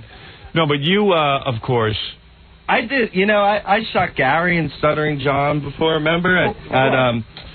At At Play for Pleasure, the lingerie store, they hired me to cover the John day. and I did it appear as you're the guy? Oh, you should have seen what was going on. It's not a very professional-looking camera or a very professional-looking It's a home video camera. That was a different scene. It was a different scene. You were into it. What kind of video camera you work with now? It was high 8 at the time. I do like beta SP stuff. Oh, you do? Recorder, yeah. So that's but I was working with high 8. It was a long time ago. Right. It was very long ago. So, like, all day long, the girls run around your apartment naked? No. And then, like, you just shoot a lot of tape of them, and then you go back and edit it? Right. And then you put some music to it? Mm-hmm. Not my apartment. That's why America is great, because when a guy can just, like, take pictures of a girl with his home movie camera... And make a good living. And make $40,000, you know? Just pick up some cash doing that and see a lot of naked girls and have sex with them. Is he happy? Yes, he is. Yeah. I'm telling Howard, I could bring... Want me to bring 2 girls down tomorrow? Tomorrow? Tomorrow. Let me see if my schedule's free. Hold on. Will they get Will they get completely naked? I can't promise. Definitely topless. All right. I see an opening from 6 to 10 in the morning. From 6 to 10? Yeah. So anytime between those hours, you can get down here. It'll be fine. I'll be here with us. Okay. Yeah. Cool. I've been here so many times with girls for you. I've been blown off so many times. Really? Now wait a That's second. not outrageous. I'll get to the bottom of that. And when I find the person who blew you off, I will fire them. Howard, we have a couple things scheduled for tomorrow. You know? We do? Yeah, we're going to be speaking to Luke Perry, and we're going to be interviewing our gay intern. Oh, big deal. He's always here. Yeah, we can always get him. Blow those 2 off. Luke Perry's going to be on the phone? Yeah. Yeah. We could look at girls. Well, he could be on the phone while we look at naked girls. When we're talking to Luke Perry, we have girls running around in here. So anything else coming off? Those shorts coming off or anything? What's underneath the shorts? You can take the shorts off. All right. Do I What's on? get tipped for this?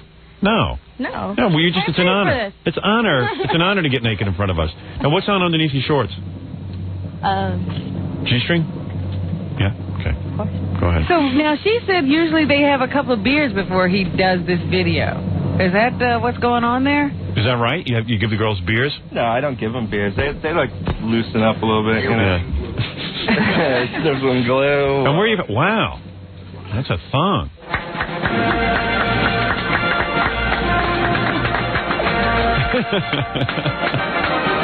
It's great when a girl's just standing there naked. She just got very short. I know. She stepped off some high platform shoes. Yeah, right. How tall are you? 5'2". I bet Puerto Ricans love you, right? They like those short, stocky girls with the big breasts. Right? A lot of Puerto Rican guys dig you? No. What nationality are you? I'm a mix. You're a Mick? No, mix. Oh, Mix. Got Italian and French. Yeah, me too. I'm a Mick. How many kids you have? 0. Really? What are you asking her that? What does that mean? Yeah, she looks like she's maybe had a kid or 2. Really? Yeah. Oh. I could tell. You graduated from UCLA. Yes. Oh, they should be very proud. You've come a long way. If any parents are at home, don't send your kid to UCLA. Especially not for communication. Yeah. Well, anyway, you're very beautiful, of course, and I'm sure your modeling career will take off after now, what do you Todd hope gets a to hold do? of you. Lee. Yeah, Lee, whatever his name is. I'm sure your modeling career will take off after Lee gets a hold of you. All right, Lee, very good, thank you. What does she hope to do with this video? What is she told you she's going to model. Music videos. Music videos. And what's your future aspiration? You going to be... I'm saving my money, all the money that I'm dancing, and hopefully own a business. I see, okay. And you want my advice? Jog home. You've got 5 pounds to lose, I'd say. I do have 5 pounds. You have 5 pounds yes, to lose. Yes, I do. But maybe you should What? lift weights, too. Yeah, lift some weights. No, she's telling you. Oh, I'm beautiful. I don't need any help. I'm gorgeous. Hey, know who just beat me? The dude that did the tattoo on my back. Yeah, good. Yeah, good. We want to talk to him tomorrow, okay? Well, you're very beautiful, Jacqueline. There's no question about it. I can't believe that you're so nude in here. But thank you, and it's fascinating learning about... It was nice to get naked for all those insults, wasn't it? No, what do you mean? Who insults? You did. You What do told you her to lose 5 pounds and jog home. No, come on. Hey, we could all lose 5 Oh, pounds. shut up. She's hot, though. I wouldn't kick her out of bed, that's for sure. You're a virgin? Oh, what? You've had sex with many guys? Nope. How many times you've had sex? I don't know. A lot of guys? You ever have lesbianism? Nope. Thinking about it? Nope. What about for a rock video? You would do it for that, right? No, that's not needed. Really? How do you know what the script calls for? All of a sudden, everyone's a script writer. My video has lesbianism in it. Well, you're very pretty. There's no question about it. And watch out for Lee over there. Surprised you didn't get her in bed, Lee. No. You know, basically what he's doing is partying. With a video camera. Opening up, you know, just turning on a video camera. It's a cool gig if he can get it. Because look at him, he doesn't even look professional. No. He's got like a smelly T-shirt on with like a vest closed up and 87 tattoos. You know what I mean? Yeah, he looks homeless. You know what I mean? Well, you should have no trouble getting guys. What, do you got a boyfriend? No, I don't. Really? No. Well, I'll be your boyfriend. Just don't tell my wife. Yeah, you can be my concert wife. You go to Soundgarden with me. Cool. Yeah. You going there tonight? Tomorrow night. Oh, I know they were playing tomorrow night. I don't know where. I'm not going. I don't think my wife will let me. She won't let me go. You look good. Well, I'm psyched for that E-show. You know? Yeah. It's going to be cool. Yeah, no doubt. We're going to start shooting some stuff tomorrow. Yup. So you'll be able to watch it on the weekend. Yeah, our E-show will be taping some stuff tomorrow, you know, and then we'll take like the best 23 minutes from the day and throw it on there. So there'll be a half-hour show. Hey, we need a cameraman. You think you could arrange that, man? Sure. Everybody be nude. Robin, you'll have to be topless. That's the only way he knows how to work. Lee only works with topless babes. No, that's not the only stuff. I do corporate stuff, too. Really? Yeah. Okay. All right. Tie. Well, Jacqueline, very nice to meet you. Can we see you dance anywhere? Would you like to plug something? Oh, sure. You can see me dance at Lace. At Lace? Yeah. Where is that? In Wayne, New Jersey. All right. Will that be this week? This week, today and tomorrow, because I'm leaving Saturday for Greece. They'll come in and all right. Everyone look for pay for my trip. Everyone look for Jacqueline to help pay for her trip to Greece. All right. Thank you, Jacqueline. Thank you, Lee. Can I do quick plug, Howard? All right. I mean, we gave you a number out already. No, not for me. Not for Who are you plugging now? For my friend, for a band that I do work with. All right, quickly, you know, because you brought a naked girl. That's the only reason. Gary did a gig with him before. All right, what is it? Right? No, you and Gary are connected. You gotta go quick. Everybody come see No Discipline in Jersey. They're playing tonight in the Palm Grill in Montclair. Tomorrow night, Nobody's in Mawa. No Discipline. Saturday. Thanks. Somewhere else, I don't remember. But Sunday at the Tide, and that'll be all right. Lee, how old are you? I just turned 25 Sunday. 25? You were 25 10 years ago. Hey, I got my license. Really? Okay, take it easy. 25. All right, man. Get violent. All right, dude. Thanks, man. Thanks, Lee. Okay. All right, man. All right, Jacqueline, you want thank me you. to come back tomorrow with two girls? If you have to, you have to. Do what you have to do. Right? I will be here. All right. I will see you tomorrow. We're always fascinated to see who you can drag up. Bye, Lee. All right, Lee. There goes Lee, Robin. All of a sudden, we're hooked into Lee. And the two girls, make sure they're not pigs. Oof. You got to remind the guy sometimes. Hey, that was it's fun. It's like whatever crawls into his studio he brings here. Yeah, suddenly we're hooked into Lee for girls. You're always scared that guys like that exist. I know. They're your worst nightmare. That's the guy you want to see at your door to take your daughter to the prom. Lee. See, if we had the E-show, you could have just seen Lee and the girl. Would have been great, right? That would have been good television. Oh, boy. You wouldn't believe Lee. That would have been good. You could zero in on the tattoos. Everybody could get a look. Well, we're installing the robot cameras tomorrow. As a matter of fact, you can see, Robin, that some of the lights have been put in. And if you notice, there's an open hole in the ceiling. Yeah. And that's because we're hanging the robot cameras from there. Oh, yes, I see there's something there to mount it on. Yeah, so the robot cameras will be permanently installed in our studio.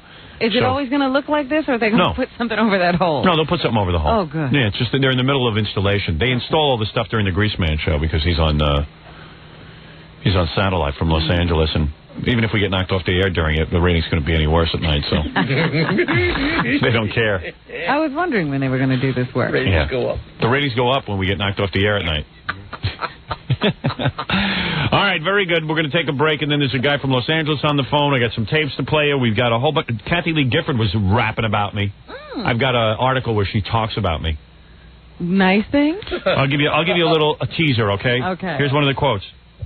For what Howard did to us, you could burn in hell for that. What did you do to her? Well, I'm teasing you. That's what you gotta.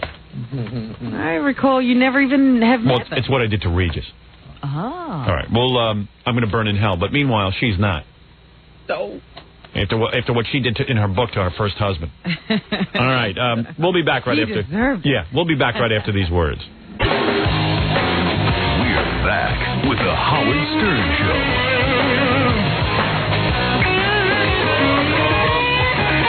I'm eating rice cakes and tuna fish. It's a real party atmosphere in here.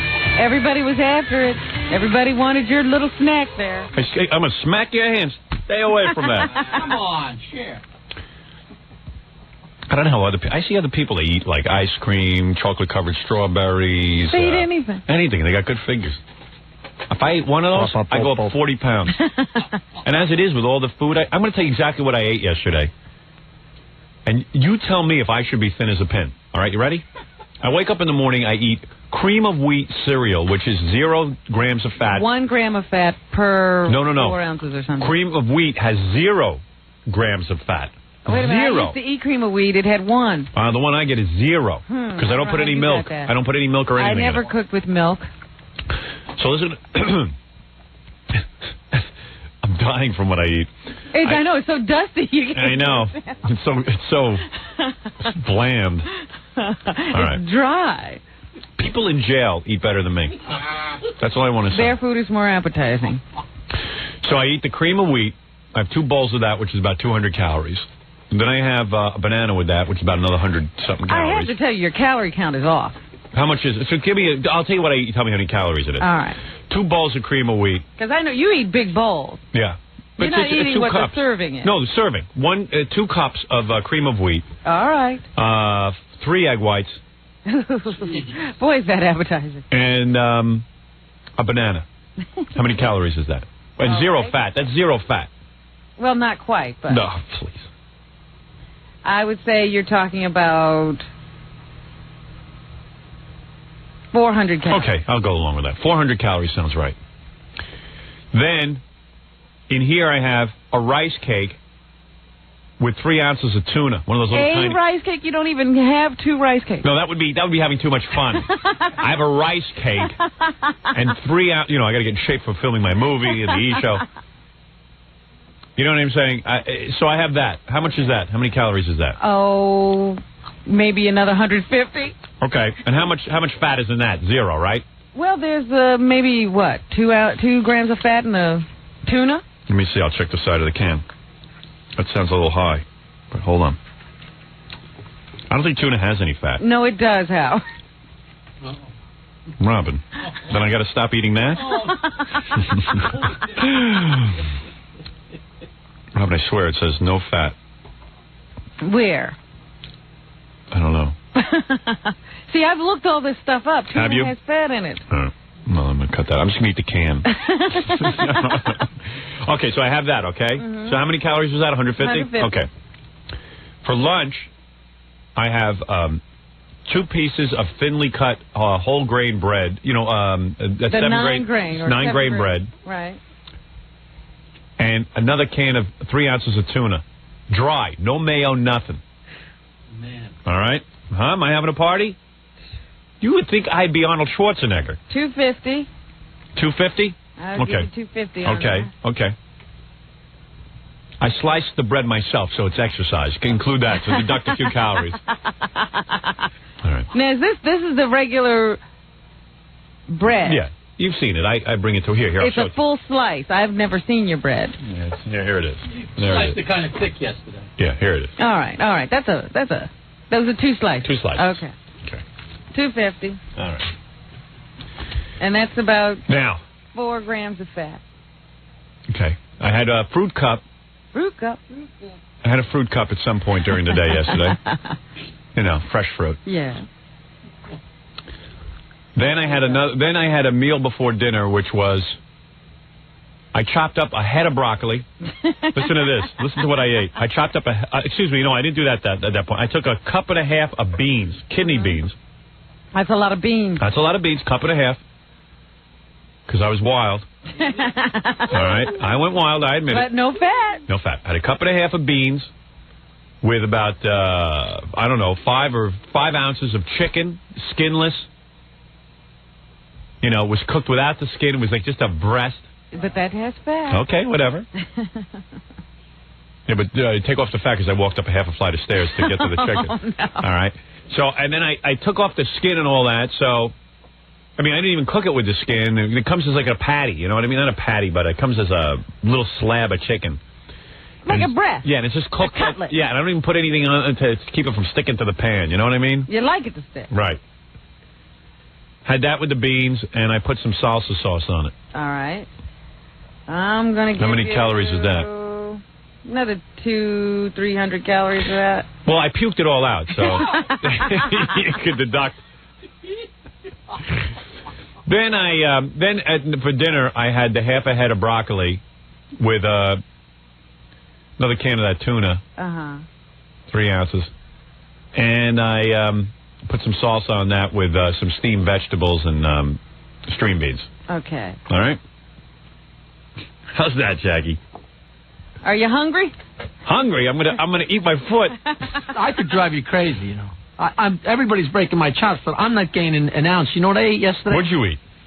Well, how many calories did I eat, Robin? All right. You're way less than a normal. I think normal intake. Girls eat like more than 1,200 or something. Right. Yeah. Or 2,000 would be. 2,000 is normal for men. Usually dieting eats between 1,500 and 2,000 calories. Yeah. Yeah. Let me see. I got there's 550 there. Are these rice cakes good? You shouldn't be able to get out of bed with what you eat. 1,100, 1,500. I'd say he had about 1,650 calories. So you should be losing weight. I should be. I don't feel like I am. That's the saddest. And that's what I eat every day. Look at the size of the can of tuna and fish. certainly within the requirement of fat intake for a day, you had about... I took a tablespoon of canola oil at some point. Oh, so you didn't tell me about that. I forgot. I don't even know how much oil. I mean... That was a real party. Fat, that is. But the fat I have calculated here is about 9 grams. So with that, you're well within your 20. Mm-hmm. Are you exercising? Yeah, when I have the strength. I had like 2 Roy's bacon. Some days I'm so weak I can't exercise. I had 2 Roy's bacon cheeseburgers, a whole head of broccoli, a whole bluefish with potatoes, tomatoes, onions, mushrooms. Potatoes twice? Potatoes, tomatoes, potatoes. I'm sorry. Yeah, go ahead. And you put mayonnaise on the bluefish to get the smell out of it. Right. I mean, I'm eating like a pig and I'm not gaining any weight. Jackie, no offense. You I have love not. You don't have a great figure. Yeah, you've gained weight. You've gained weight. You're wrong. Jackie, the belly. When we were in Cleveland and we were in the pool together, you were on the tube with the 2 naked broads. I was in the tube with the 2 naked broads. Your belly was sticking out like Buddha. You're wrong. And me, I got a rubber tire. I know it. My belly looks like jelly. No, I know I got it. I can't get rid of it. I do sit-ups. I exercise. You're not doing them properly, obviously. Well, whatever. Even if I was doing them improperly, I should have You must something. be doing them in your dreams. With Whatever what I'm you're doing. eating, you should be a rail. I'm not a rail, right? It's sad watching what you eat. And I'm not a rail, right? No, certainly not. I know. You should be like Jackie O and have not an ounce of fat on your body. They should be. You know what they should? I should be like one of those chicks that pukes all day. Yeah, like Kate Moss. I should look like. When I see you put that tuna fish on that dry bread, like I almost start gagging myself. How do you get I hate down? it. I want to be youthful. I want to be young looking. And Jackie's eating lamb sandwiches. Yeah, and I tell you something, he's got a nicer physique than I do. Because he's more muscular, that's why. Oh, be quiet, Fred. Because Fred eats. Yeah, you but should he eat eats like a Fred's squirrel, diet. though. No, Fred has a fast metabolism. Yes, he does. How many times a day does Fred go to the bathroom? Well, I don't know, because Fred likes to hide his habits, his toilet. Are you talking about You'd think he was always 1 in or the 2? bathroom. He covers. 1 or 2? Are you talking about... Number 1 or number 2? We're talking about BMs. Okay. Movements. 1, possibly twice. Twice? Ooh, Fred, you're wild. It depends. I go once a day. Fred Same is time. Loosey-goosey. Same time every day. Depends on what I've eaten. In fact, I time it so I never go to the bathroom here, number 2. You know why? I train myself. I don't like to sit on the seats here. I don't like to share a seat with Jackie. Oh, stop that. His fingernails fell out. Or bucket. Yeah, I don't like to share that bathroom.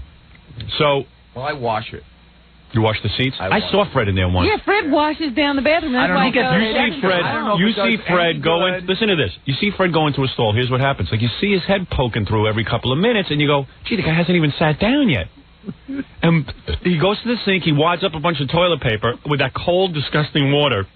And soap? Does he use soap? I think he squirts a little soap on there. I try to. But it's ridiculous because it's all cold water anyway. It's not super hot. Well, yeah, I mean, I do the best I can. It's crazy. He's in there cleaning. No wonder you never see the guy.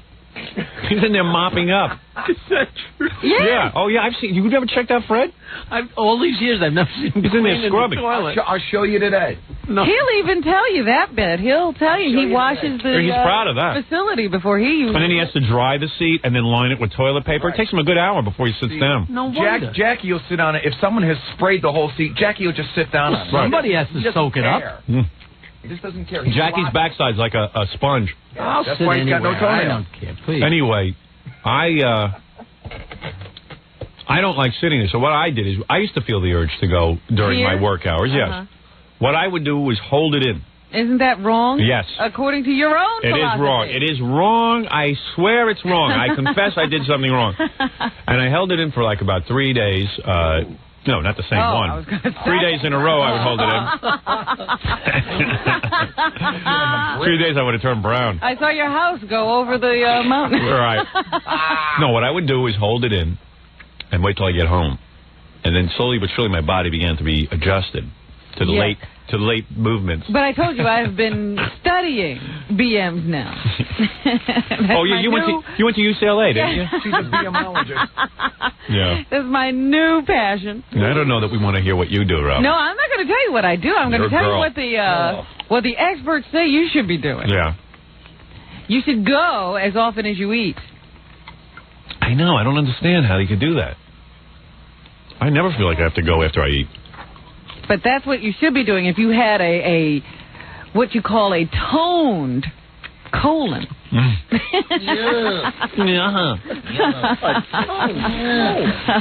If your colon worked the way it should. Robin has her PhD in duty. And here's another little thing you should know. Right. It should float. Oh, my. Really? Where'd you read that? In my books, in my your studies. My very vast studies. Are you like Grace Slick? You read medical books all day? It should. Yeah. It should float. Like ivory. Yeah, Jackie, gravity has pulled his down. Jackie's like, float. Like an anchor. Once it goes, I never see it again. You know, I do believe there are times I float. Yeah? I've achieved that perfect state. Do you float? Sometimes. Oh, yeah, that's so not cute. All the time. You're so cute. Not all the time. You're not perfect.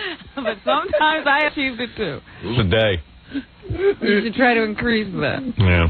All right, I'll work on it. I say I don't understand how I'm going to do that, but I go once a day. But you eat tons of fiber. Yes, I and do, that's Robin. one of the things you're supposed to do to tone up that little colon of yours. I'm doing it, Robin. Maybe I just have a nervous colon that likes to hold. You know, my mother used to praise me on my movements so much that I don't want to give them up. Ah, you think they're precious. Yeah, I think mine's psychological.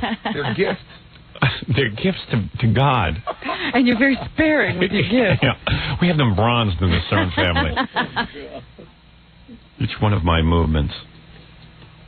So just a little Did you read primer on colon. Did you read about how they executed that guy?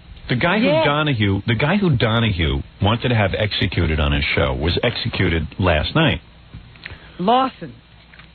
And while I think the guy should have just had his nuts cut off and then should have tortured him, pull out each toenail before they killed him, I was actually surprised to read that the way they killed him was somewhat torturous.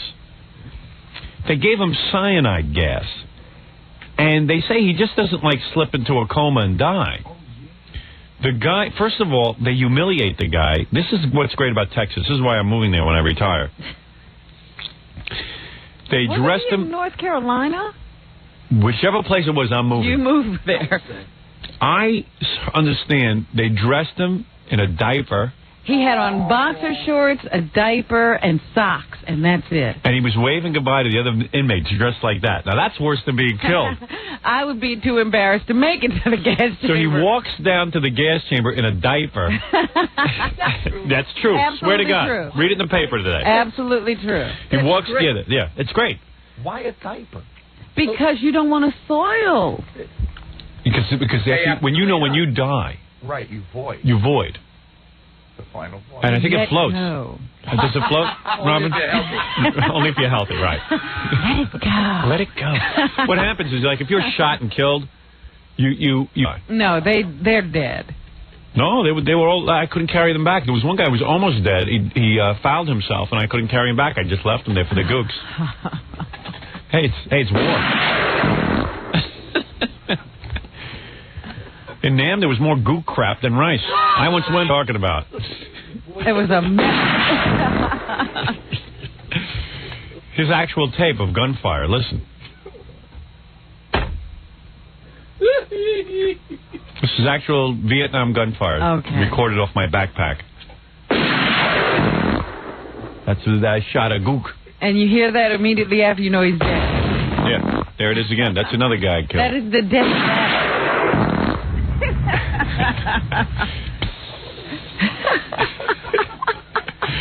There it is for the first time.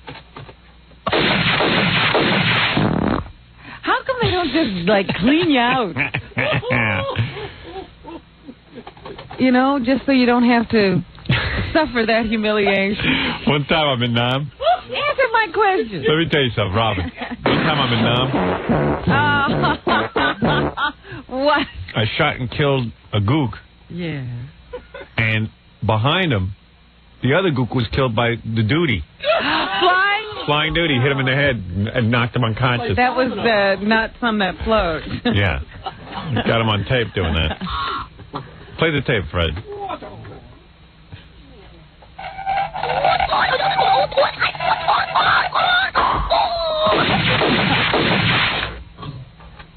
Here, you'll hear it. One of these days. Oh, listen. Sometimes it doesn't happen right away. There it is. That's it. He died. All right. What about the other guy? Hey, you'll hear him die in a second. Now he's being smothered. There he is. That's it. I killed 2 gooks at the same time, and I got a medal for that. That's when I was elevated. This is how you saved on ammo. I was very creative. I would never shoot the enemy, the VC, until I saw one directly behind the other. So you could get 2 with one bullet. Yes, when I shot the first VC, he would evacuate onto the other one. It was wild out there. Why don't they give a guy who's going to an execution an enema or something? I don't know. So that he doesn't have to go through that humiliation of the diaper. Maybe they don't want to embarrass him. Anyway, so they dress him up in a diaper, and he walks all the way down, to the chair in a diaper. Oh, man. He sits down in the chair, and they do the cyanide gas. The guy vomits. Yeah, it makes you sick. It burns, right? It burns, and then they say he wasn't dead for 20 minutes, and he vomited like 20 times. And we could have seen that all on videotape. Yeah. Had it not been for the court. And this guy started screaming. Yeah. He started screaming, "I am a human being." He did. I am a human being.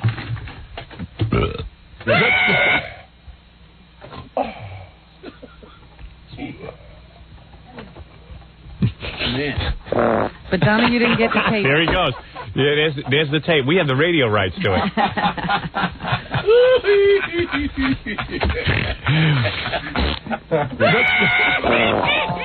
Yeah, I'm telling you, I got the article over here. It's all true. Yeah, I'm not making this up. Are there any pictures of it? Pictures? They don't take pictures, Here's Jackie. the picture. I thought I read Right somewhere there. they were going to let him videotape it. No, they decided that he couldn't videotape and he couldn't broadcast.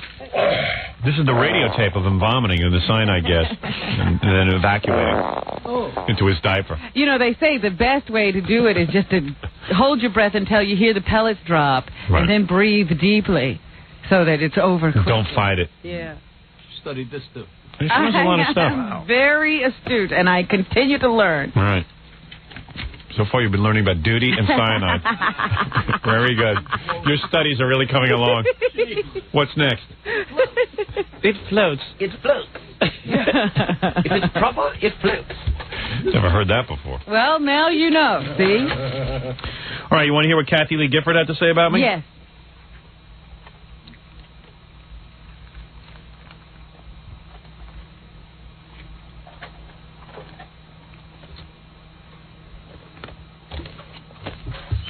Okay. Okay, Robin. All right. Let me give you a little background here. They're doing an article on Regis Philbin in Esquire magazine, how Regis is now hip. And I was just sitting on the can reading this. And there's a whole bunch of dumb-looking pictures of Regis in a tuxedo with all these beautiful models. And, like, him with his big mouth open. Like, it looks like Was Soupy this Sales. a photo shoot for Esquire? Yeah. And, like, Regis got to pose next to some pretty girls. And, like, you know, by the time you're into the third page, he's already kissing with the girls and stuff. Of course. Mr. Family Man. So, anyway, they talk about how great Regis Philbin is, how it's the era of Regis Philbin, and how come he had to wait till he was 60 to become, you know, so big, and David Letterman loves Regis Philbin, and it's like, I know David Letterman doesn't love Regis Philbin, he's goofing on Regis Philbin, but okay, no, the rest of the world doesn't seem to get that. So I guess they went and interviewed that Yenta, Kathy Lee Gifford, who tries to pass herself off as a good Christian, but meanwhile, you know, with Frank Gifford, guy who dumped his wife and kids so that he could start a new family with her. Well, now he's a good Christian. Now he's a good Christian. I guess before he wasn't a good Christian. But anyway, one of the things I had done on the air about Regis Philbin was when I got a copy of the National Enquirer, it said that Regis had a first family. Nobody knew this. No, I didn't certainly know it. And I'm just reading the Enquirer, and it says that the first family, Regis left the first wife and 2 kids. One of the kids is in a wheelchair. They had I don't know, he has no legs. I don't know the whole story, but they had to cut off his legs or something. The kids are in bad shape. I think it was a birth defect, don't you? Yeah. He was born like this. So it was saying that this kid doesn't have any money. He's begging in the street. And Daddy Reed wasn't forking over anything. And Daddy Reed is a millionaire. So I read this, and like I think any citizen who was lucky enough to have a radio forum where they could help someone in distress, I threw a Regis Philbin Son radiothon. This, in other words, was a good deed. Yeah, that was a good deed, in my estimation. I read about a kid whose father's a millionaire. The kid is in distress. He's begging in the street.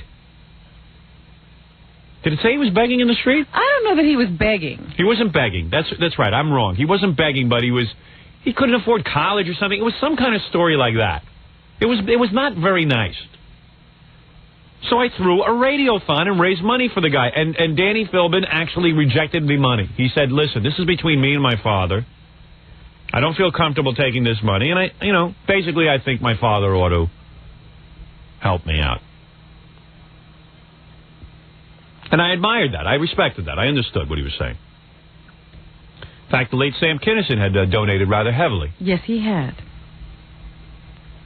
So Kathy Lee Gifford, she's doing her usual shtick, how Regis is the hero of her life. And they go into the history here. Let me read it to you. Beyond the dismal career valleys, there was a misbegotten first marriage in California that never should have been, but was. In other words, he dumped his wife. It never should have been. Misbegotten marriage. I'm sure the children love hearing that they were a mistake and shouldn't be here. It produced 2 children, a daughter, Amy, now 33, a musician whose work can be heard on her father's exercise video. Yeah.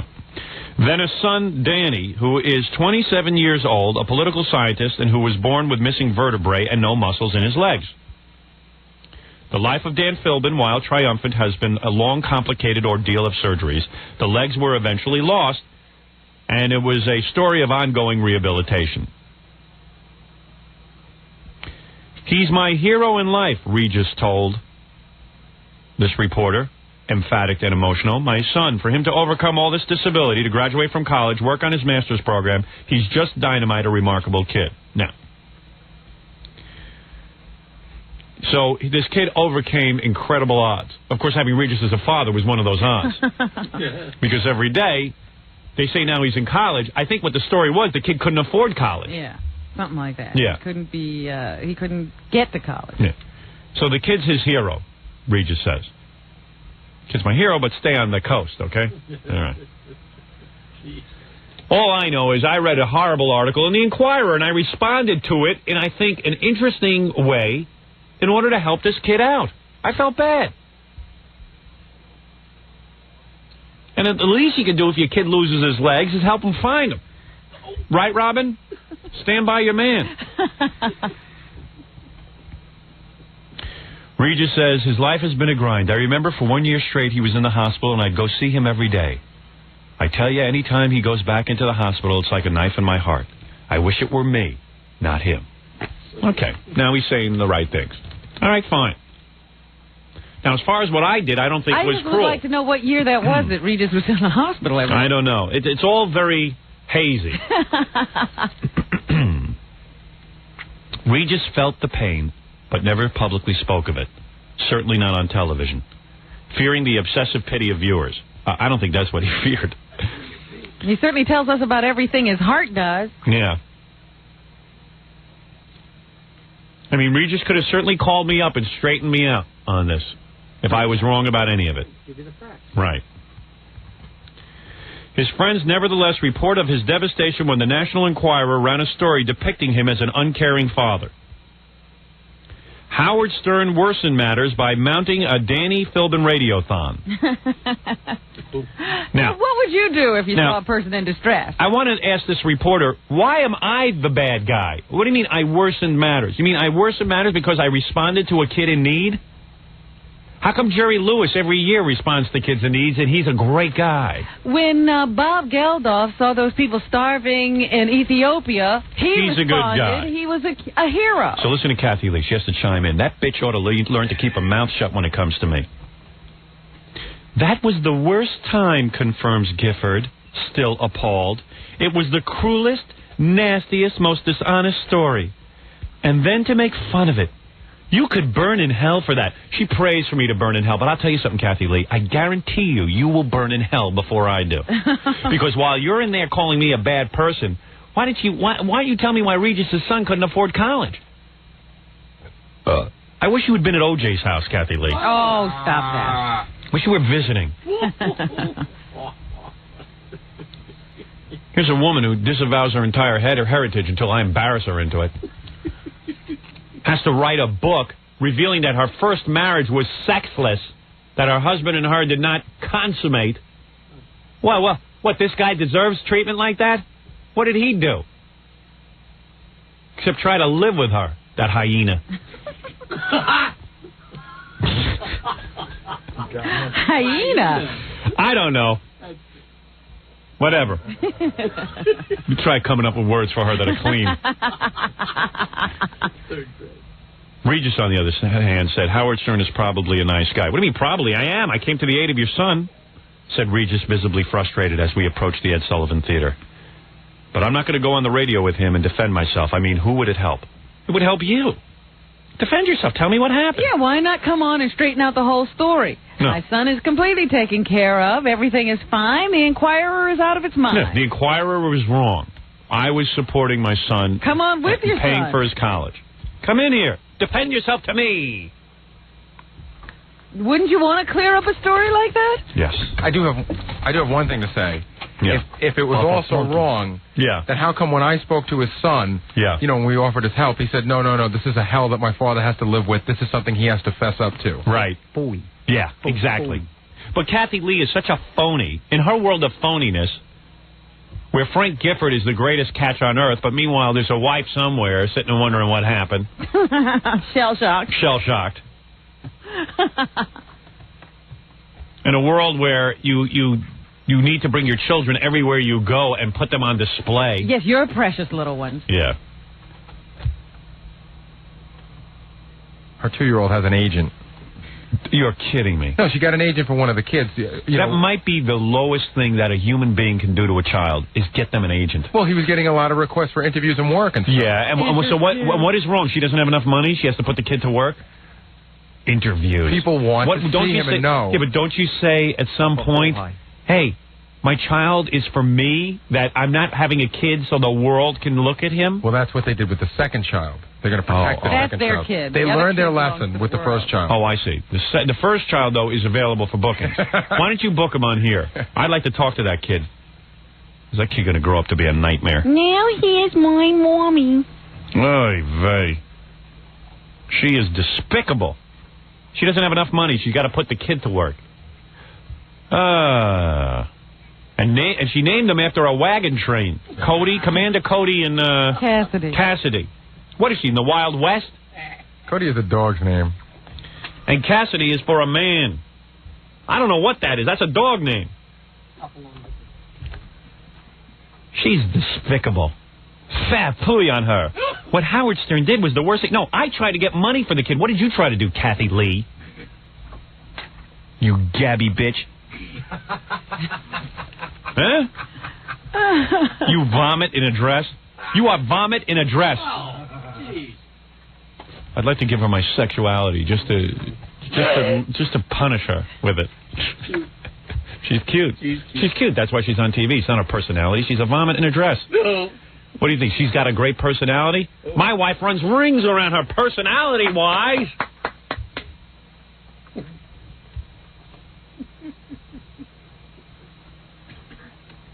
That floating duty. Oh, dear. Making a comment about where I'm going to end up in eternity. I guarantee I'm going to heaven. Well, that's a nice Christian statement. Yeah. Shows a lot of the ability to forgive. She has no Christianity. Even if you did make a mistake. I mean, Yeah. isn't that the tenet by which he lives? She's not a good Christian. She's half Jewish. What, that part? Where did that part go when she's singing Christmas songs? Where is her Judaism? Why did she deny her Judaism? Sleigh bells ring. Sleigh bells ring. I mean, I never saw a half Jew sing so many Christian songs. Are you listening? Ah, sleigh bells glistening. Oh, boy. Remember your heritage, Kathy Jew. You are a Jewess. A Jewess, Kathy Lee. Kathy Lee Epstein. You are a Jew and you must understand you cannot deny it. Don't doot in my face, Kathy Jew. You might as well have pigtails and a beard like Menachem Schneerson with a black hat. Rabbi Menachem Schneerson, he knew you were a Jew, and yet you tried to pass yourself off as pure Christian. Go sit on a dreidel, you phony hyena. Mocky Lee. Mocky Lee. Kathy Jew. Kathy Jew. Jew. It's the instrumental part. This is the part that goes Jew, Jew, Jew, Jew, Jew, Jew. Well, that's your part. Where are you? Jew, Jew, Jew, Jew, Jew, Jew. Kathy Jew. Kathy Jew. Dance the horror and eat a bagel. Jew. Don't try to act like you're a full Christian. And get rid of that Christmas tree. Christmas tree in your house and light the menorah. You low-life cowboy naming weasel. You know you read the Torah. You have a mezuzah on your door. You should anyway. Don't try to pass yourself. I see now we got to her because I see in interviews now she does, well, I am half Jewish. You know, yes, absolutely. She's now claiming that half of You're her. damn right, because if she doesn't, we're going to remind people. But Nobody gets away with murder around here. And she better shut her mouth about me. I don't want to read another quote about me. Because she's my dog, and she's got to do what I say. Yeah.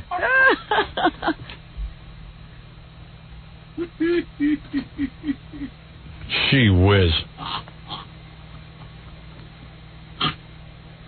She just had to chime in there. She couldn't keep her mouth shut. Right. It's Regis's interview. Never learn. It's about Regis. She's bringing up my name, Kathy Jew Gifford.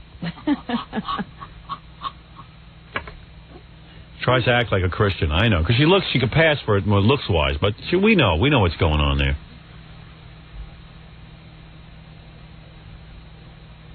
She'd be like every other Jewish person. Get off that TV show, go become a lawyer, and defend the Schwarzes. Will you behave? Oh, I'm angry, Is that all the Jews do? That's right. What? Where's my gardening tool? Yeah, I tell you one thing. You bring her to Auschwitz, they're not going to look at the Christian side of her. They look at they'll see her as Jewish. They'll throw her right in the gas chamber and see if she voids. Right? Christian, I think not. Yeah. Christian, what is your name? Kathy Lee Johnson? But it says here Kathy Lee Epstein. Epstein.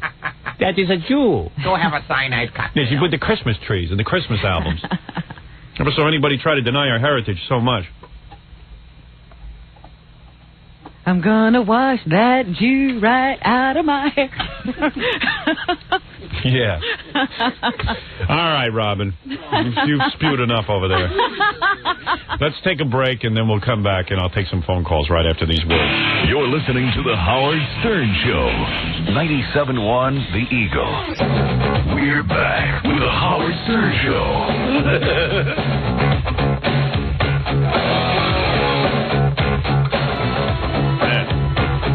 Jackie Platinum Joke Face Martling this Friday at the Comedy Cabaret in the Dover, Delaware Sheridan Inn. Friday night, June 24th at the Comedy Loft in Nanuet, New York.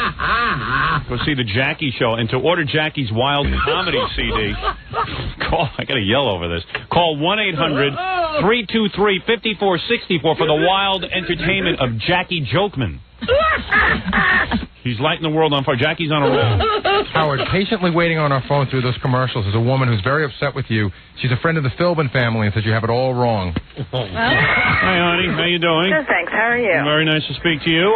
Now, listen, don't get emotional. Sometimes, there are people who close to OJ Simpson can't believe what's going on. You understand what I'm saying? Yeah, I understand what you're saying, but I think you should watch what you're saying before you actually come out with these things. What am I saying that is wrong? What you're saying is wrong is you're sitting here bashing the whole Philbin family and Mr. Philbin going on. No, I didn't bash the whole Philbin family. I bashed Regis. Yeah, exactly. Well, I think it's bashing him. You're bashing his family as well. Excuse me. You're saying that he's a terrible father. I never said that. I never. See, you said that. Okay. I never. First of all, lower your radio. I can't hear you with your radio up. Lower your radio. All right, it's off. Let me tell you something. First of all, I don't know how you listen to the radio. Do you listen with cotton in your ears? I don't know. But I'm going to tell you something. I read in the newspaper that Danny Philbin could not afford to send himself to college. We spoke to him on the phone. Gary did off the air, and he said, this is my father's hell, and he's going to have to deal with it. It was at that point I said, let's try and raise some money for the guy. Do you think that's the act of a bad man, what I did? That's all I did. If you seem to think that that's calling Regis Philbin a bad father, then so be it.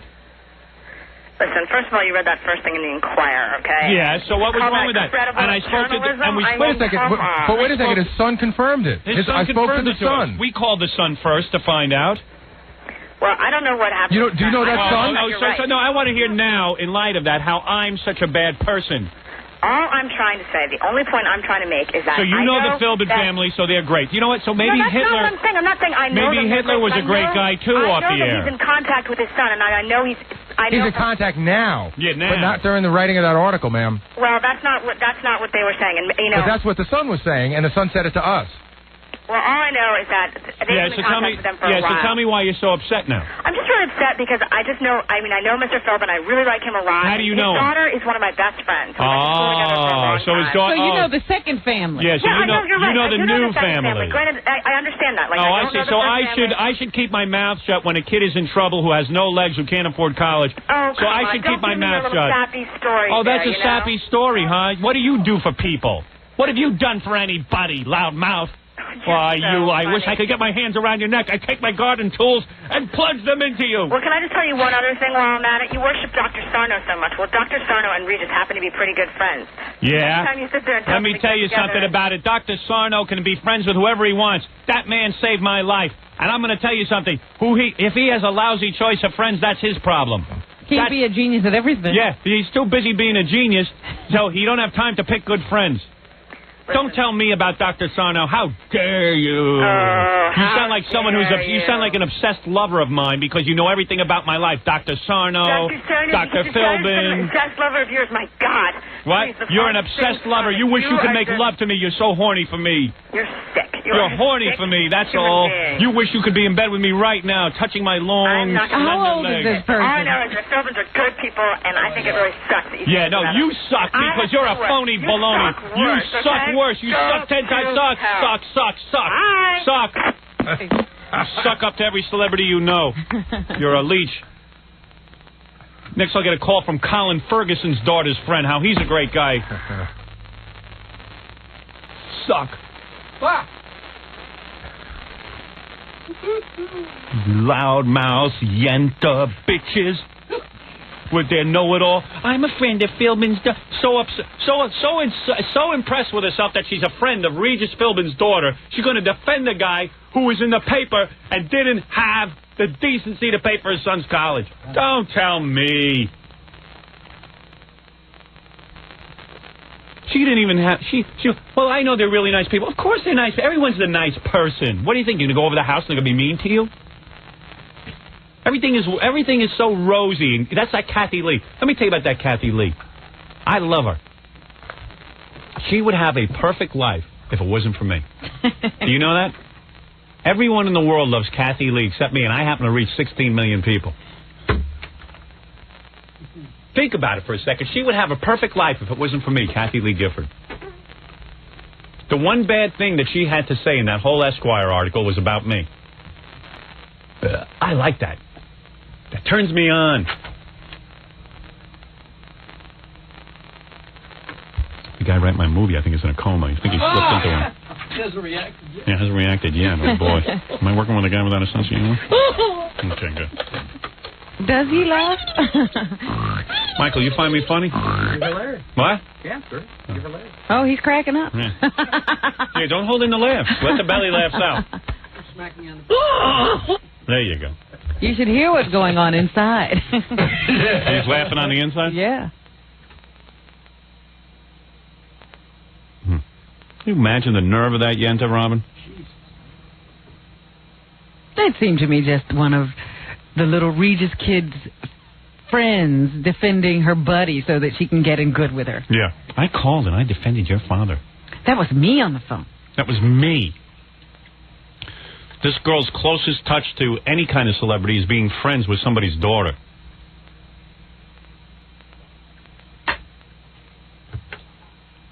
That's the way a lot of people out of Yentas on Long Island get to me through my kids. So I know all about that. Through the friends.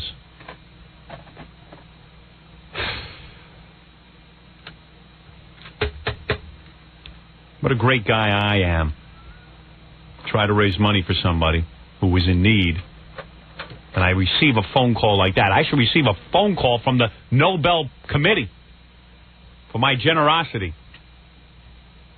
Jerry Lewis does it. He gets awards. Of course. They love him in France, those bastards.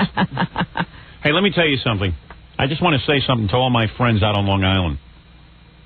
Solidarity, my friends. What does that mean? What does that mean? What does solidarity mean? Is That this means a cryptic message? people should stick together. I'm going to tell you something, Robin. There is a disgrace going on right now.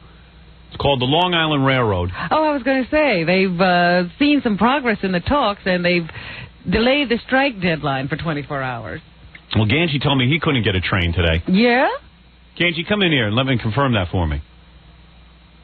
Because they are not on strike at this time. Hold on, let me, I think they're looking for vacation days. I'm going to tell you something. New York, were you able to get a train today? There were no trains running at 5 o'clock this morning. There were no trains? There were no trains running. Didn't they hear that they were supposed to be at work? No. Now, let me tell you something. These guys all look for some fun in their life. Let me tell you about the Long Island Railroad. And for those of you around the country, you'll be interested in this. Because when someone does a shakedown, you should know about it. There's a railroad on Long Island. Long Island is the 11th largest market in the United States. It's part of New York. Mary Jo, listen up. It's part of New York. It's in the state. It's in the state of New York. Mary Jo Buttafuoco didn't know that. I had to tell her. But let me tell you, so Mary Jo knows what I'm talking about. The Long Island Railroad. In other words, still think, does that include me? all right. It does. I'm here to say it does. Long Island is an island. What does an island mean? Island means it's surrounded by water. In order to get into New York, you can do a couple of things in the morning. You can take your car and drive in. Yes. Or you can take the railroad. If everyone was to drive in, the city would be a nightmare. So people take the railroad. Thank goodness. It's fantastic. Occasionally, they give you good on-time service. Once in a while, you might get shot up by a crazed black man. But that's only happened once. Only so happened far. once. Now, you get on this railroad every day and you come to work, and you know, there's economic times out there that are a little bit tough. A guy, what does a guy do all his life? He's got to get up out of bed, a woman has to get up out of bed, get on this train, sit there and get themselves carted off to work, and like eke out a living so they can feed their families. And every few years, these nitwits who run these trains, I think that one of them is an engineer. He gets to turn on the train and he rides on the track. But the best job is the guy who punches the hole in the tickets. The conductor. The conductor. Another tough job. And every once in a while, they want a raise. And if they don't get their raise, they take those trains and the people and hold them hostage. Now they're supposedly not on strike, but meanwhile, at 5 o'clock this morning, there was no train. These are people who depend on their livelihoods for these trains. These trains belong to the people, not to the employees.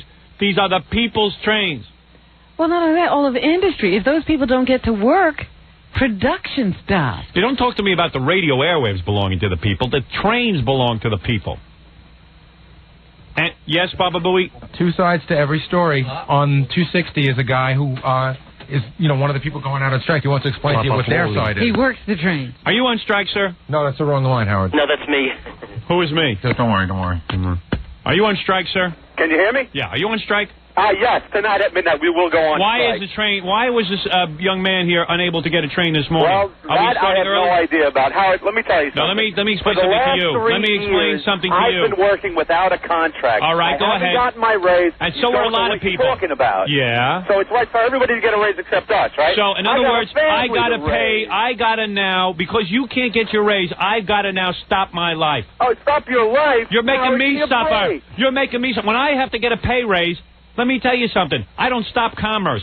Well, believe me, if you didn't get your raise, you wouldn't show up. So that's my prerogative, but I don't go on strike. My prerogative is to go on strike. No, let me tell you what should happen to you guys. If the governor of this state had any balls, he'd contact his buddy Clinton and get the National Guard. You know, they got this National Guard. I don't know what they do all day. I know we pay for it. I don't know what these guys do. We feed this National Guard. We clothe them. The National Guard isn't on duty all the time. When are they on duty? What is Whenever this army? they're called. Do we have an army? The army. Do we have an army? We got an army. The army, as far as I know, we're not at war anywhere. Just get a couple of these army soldiers. I think it'll take you about 5 minutes to figure out how to work the train. How to punch holes in a ticket. Very dangerous, Howard. Let's let the army run the trains while you guys work out your contract negotiations. Because some people gotta live their lives and get to work. Birds gotta fly. You're going to make the whole world suffer for your go into negotiations. Listen? There are workers here who go into negotiations. They don't have the trains to hold people hostage.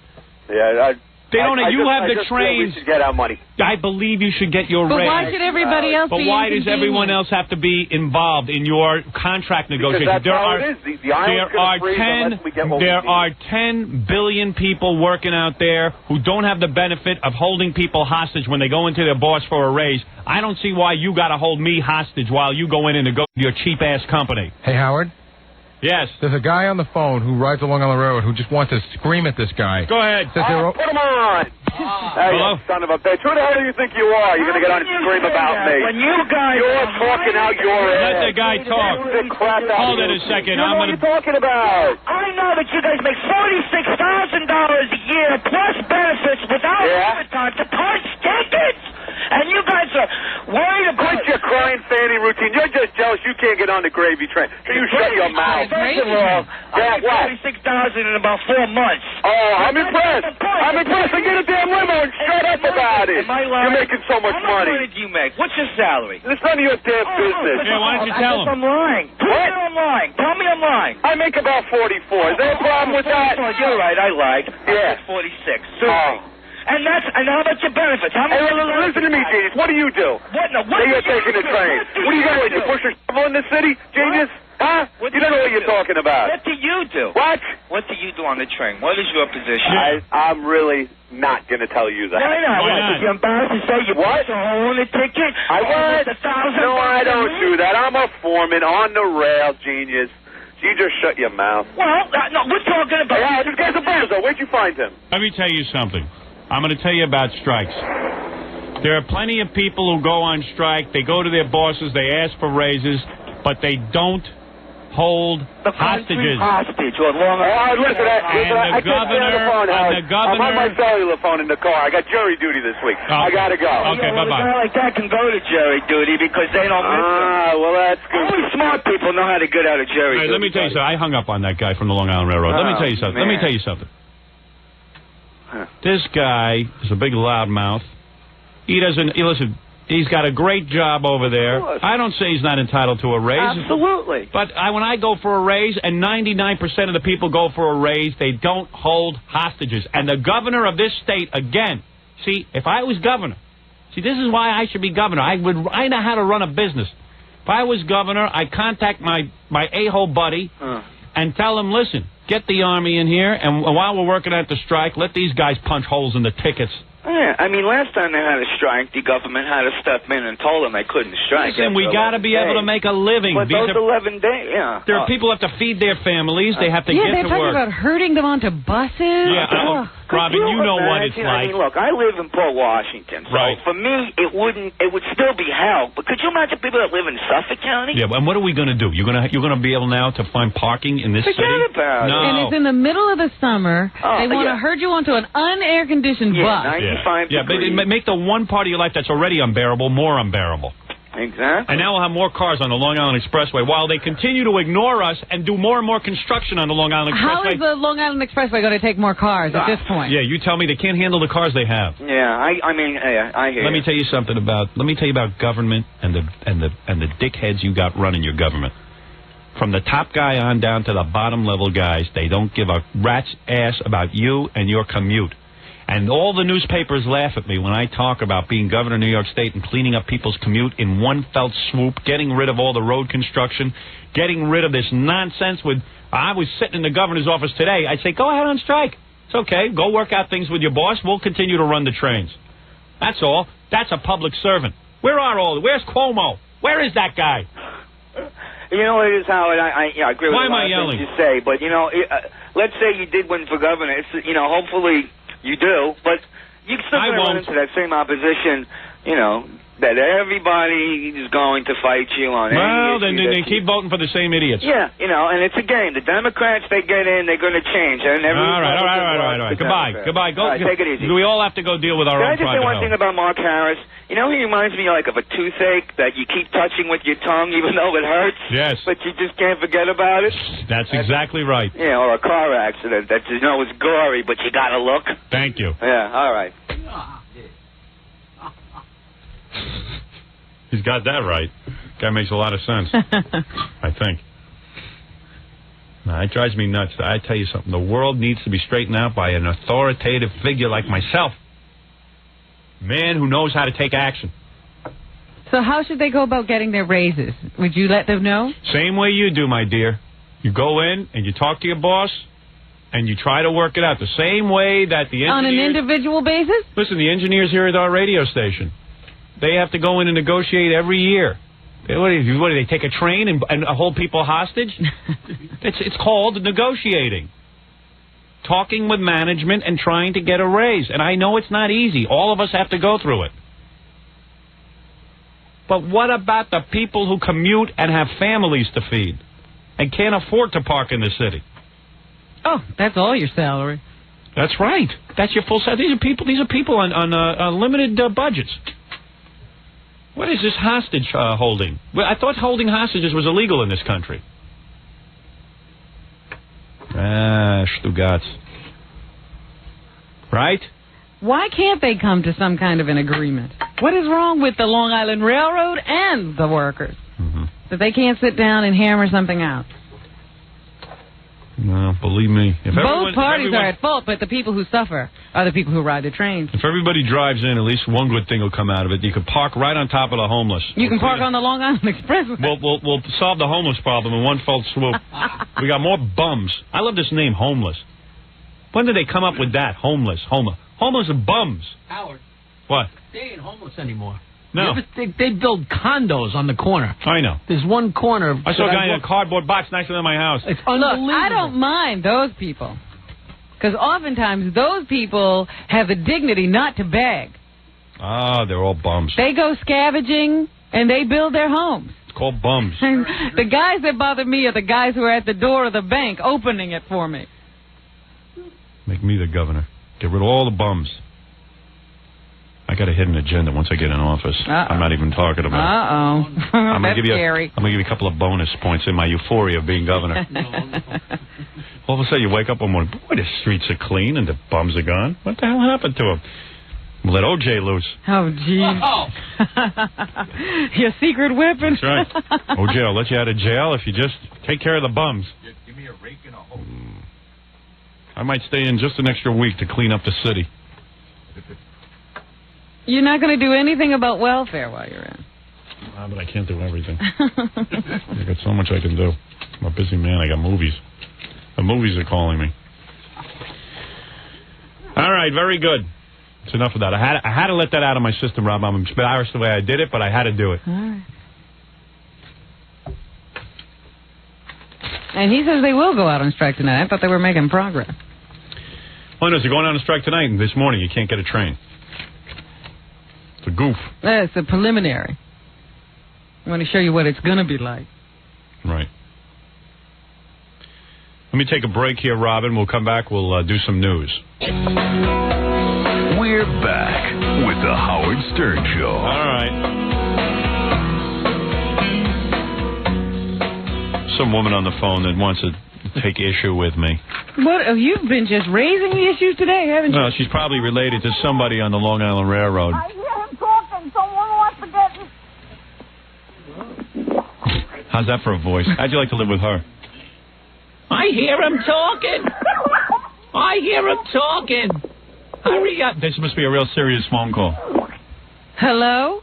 Hello, I live on Long Island. You're a big phony. You are white trash. They're you are white trash. Their rights, Mr. Stern. All right, let's see what she has to say, this idiot. Oh, boy. Who's he talking to? Talk to us. Honey, talk to me. You're a jerk-off if I'm an idiot, Mr. Stern. Imagine being married to that. I'm a long-time listener of you. Look, now she's listening to the phone. You're white trash. She's answering the phone. Long Island because I live on Long Island also, Mr. Stern. I'm not even going to answer her. She can have this argument all by herself. Hello? I guess You're an idiot. She's so... I won't say what she is. How do you think her husband killed himself? Take a guess. Which way did he do? Yeah, white trash. Yeah. He's probably... He threw himself on his own garden tool. What a nitwit. I would have talked to her, but I lost her. She was too busy talking to herself. Yeah, I couldn't put up with it. When I got to the bottom of it, you would have seen she was related to someone on the Long Island Railroad. But with a voice like, there are so many guys.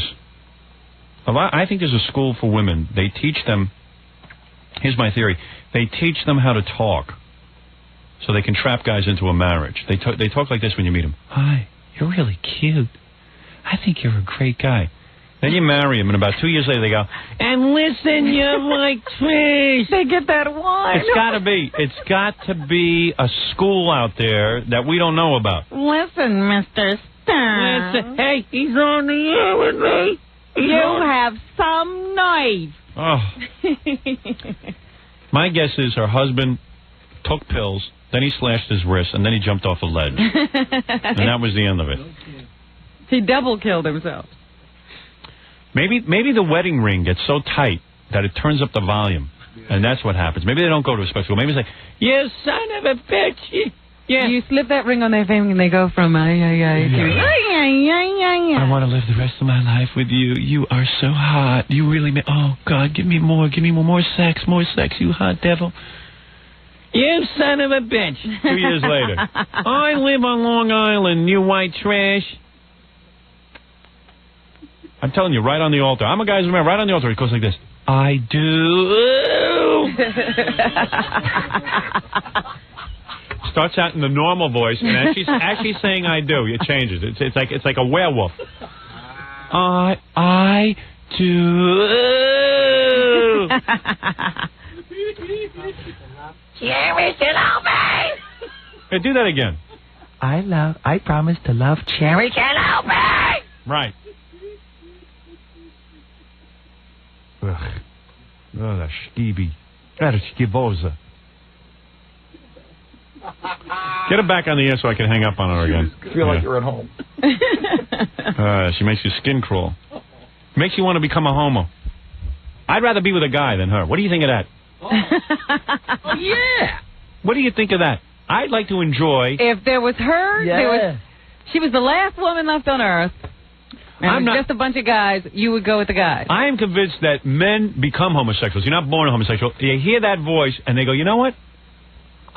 Look at that guy's ass. It don't look that bad. You know what? That's what I think happened. If you had a choice between her and a guy, and you took the guy, I wouldn't even call you a homo. Right. No In other words, I was on an island. Choice. It was Gilligan's Island. You had no choice. She's on the island with that annoying, mocky voice, and that... Instead of having the actress Marianne, you get the real Marianne. I get the real Marianne. That's who you would have ended up on that stupid cheap charter tour. Like Thurston Howell III needed a cheap 27 people on a boat ride.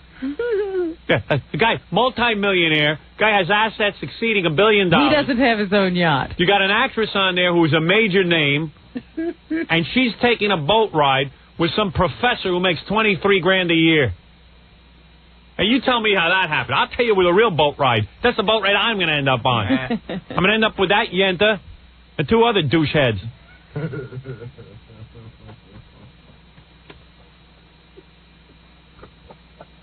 With Gilligan's Island. It's easier to believe OJ than the plot of Gilligan's Island. But this is what happens. That's some voice. That's probably a young woman, too. Don't kid yourself. I know. He calls me an idiot. You call me an idiot. Hang up the phone.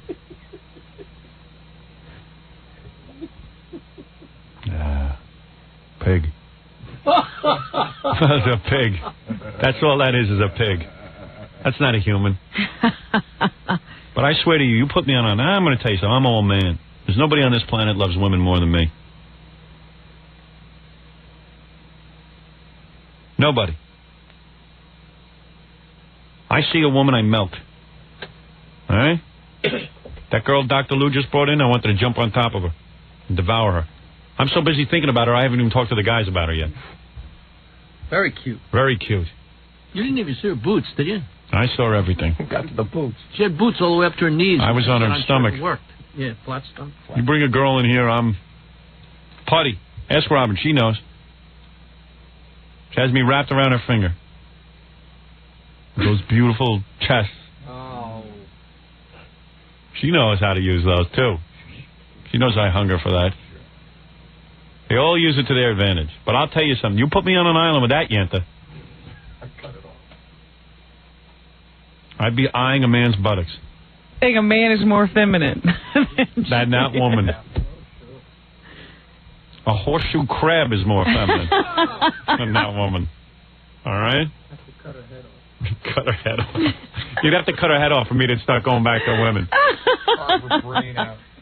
I certainly would let a guy sodomize me over that. All right? Yeah. Now, Robin, during the commercial, you waltzed in here and said, looks like trouble for OJ. Yeah, the news, more bad news. There's just no good news for OJ Simpson. This is a great story, isn't it? Oh, incredible. Don't you It's love like this? a soap opera. Don't you love Scandal? You come back every day to see what happens next to your main character. You know, I woke up an hour early just to get the paper to see what happened to OJ. Well, every morning when I wake up, I say to myself, what happened to OJ overnight? I didn't When even I care. last left him, I didn't even care about the Knick game. I tuned on to see what happened to OJ. I completely forgot about basketball. Nothing good for OJ. Really sucks in America. You kill 2 people and nobody can say anything nice. Did you see what they did in the papers today? What? They're digging up everything. Poor OJ. Why don't they? You know what it kills me though? Why don't they ever dig this stuff up while the guy has a good image? I thought about this last night. I said to myself, the people who pay OJ know his history. I don't think they do. They much rather keep that image alive than have the real thing. So they give endorsements to people like OJ Simpson who appear to be something. Instead of guys like me, you're saying. Who are something. Who are great men. We don't know what. I can't get one endorsement, dude. You can't tell me Hertz doesn't want to hire me now? Oh, no, you're too bad for them. Yeah, I have a bad image. I'm married. I have 3 kids. I've never beat my wife. I wanted to sometimes, but I never did it. We all knew that OJ had copped a plea on that wife battering charge. Never even cheated on my wife. Maybe I gave a few girls rub-downs, but that's it. It's as far as it went. So we get these stick-figure heroes that are easy to knock down. Stick to the facts, though, Robin, for a second here. Sorry. Tell me, Today's news in the Los Angeles Times is that the blood type of O.J. Simpson matches the blood found outside his ex-wife's condominium where she and her friend were found stabbed to death. Oops. That type of blood is different from both of the victims. Now, don't you think... See, if it was a regular guy, the police would have picked him up already. We were talking about this in the commercials. Picked him up. He'd be on a first-name basis with all the guards. No, he'd be on a first-name basis with a rope around his neck. Imagine in the South, you kill a white woman. Oh, mamma mia. Why, OJ? I don't understand. He had all that money. They say he's worth about $10 million, and he's got babes hanging all over him. He's a good-looking guy. He probably has to dodge the women. Yeah, what are you doing? He certainly seems so mellow. I'd love to interview him. I would kill to interview him. Listen to Jackie. He seems so mellow. You saw him for 2 seconds. Jackie knows. He's such a great judge of character. You know that, Robin. He's amazing. Seems like a great guy. Yeah. He comes in here, says hello, and leaves. Seems mellow. Perfect gentleman. I met him at the Trump wedding. I told you, he was a little bit inappropriate bragging about all the women he gets. Mm-hmm. And I thought it was kind of funny when, I introduced him and Tony Katane to each other, and Tony just whipped around and kissed them on the lips, because evidently they're good buddies. Where did Tony go to school that they were I don't know. High school buddies? I know. Didn't OJ grow up in a rough neighborhood? Yeah. I don't know what Tony Katane's talking about. But she whipped around and goes, we know each other from high school. And she's like, like laughing at me, like, well, what an idiot you are. Don't you know that OJ and I know each other? Meanwhile, I wanted to disrobe Tony. But, and OJ was making a lot of comments about the different girls he gets. And about now, was your wife standing there? No, he was like, my wife was there now talking to Tawny at this point. Oh, and he pulled you aside and started bragging about women. Yeah. And he was like almost like whispering, hey, man. But, I mean, it was inappropriate, but yet it was kind of neat to see what a regular guy he was. Well, you have to take into consideration that he was talking to you. Yeah, I guess guys... And they all think that this is what you want to hear. Want to do something cool with me? We could just, get on a plane to California and go rush to OJ's house to comfort him. A lot of people are doing that. Yeah, Dionne Warwick did it. She probably knows him as good as we do. Sure, why not? Hey, why don't we just do that? Then we'll be photographed and we'll get a lot of publicity. As Dion said, only the people who care for him are showing up. Imagine we show up and OJ won't see us. I know, we get denied right at the gate. Guy probably just killed 2 people and he doesn't want to see us. The best thing, can you imagine? Now, I know you would never kill anyone. But just imagine. If Fred doesn't show me any material soon, I'm going to kill him. You're under suspicion for having killed 2 people. And one of your friends is out in front of your house directing traffic. I know. Did you see Dionne Warwick go into the house? Yeah. She was wearing armor. Oh. She's like, I don't want to get too close. There's OJ behind bars. I'll speak to him through the bar. I had this whole fantasy going that Dionne Warwick pulls into the house and says, look, OJ, things look bad. let's dig a tunnel to Europe. And right now they're in his house digging. They've already Maybe that's what people are doing. They're bringing in supplies and equipment. They've already dug through to, I think they're underneath the English Channel. They're carrying the dirt out the chance. Yeah, they got little pocket things. He better dig to Haiti. Maybe that military regime will put him up. Yeah. One of those movies. He shouldn't have gone on a plane to Chicago. He should have gone on a plane to Haiti. Right. Philippines. Well, hey, look, he's still technically innocent until they arrest him. He's technically innocent until they have a trial. No, I say he's guilty. Convicted. I think he's guilty once they arrest him. They ain't arresting him unless they got the goods on him. They are continuing to pursue this with special tests, DNA tests, because they want to be sure this is his blood. Now, when will they know that, Robin? That could take months. These are very slow tests. No, 48 hours, I thought. DNA test? I think They it takes a long say time. right here it could take months, Jackie. It's 1994. Don't you think they could come up with a quicker test? We got to wait months to find out the outcome? They analyze and analyze and analyze. It's not that the test itself takes so long. Right. But in order to be absolutely sure, they want the best experts to go over the information. A lawyer for the football great says that he's at home. Watching the tube. He's under medical care because he's so depressed. And he is only receiving visits from family and friends. He's in seclusion. He did sneak out a couple of times. He went to visit his children once. And he went to the wake of his wife. That must have been... Was he there? I hope he... Well, he went to the funeral home. I hope her parents weren't there at the time. I mean, was it hard to sneak out? I mean...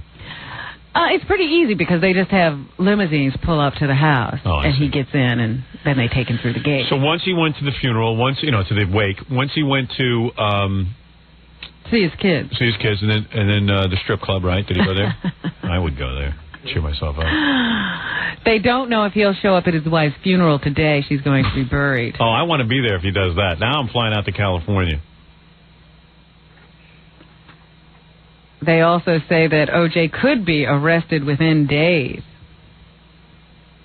Yeah. Let me take a break here, Robin. We'll be back right after these words. We're back with the Howard Stern Show.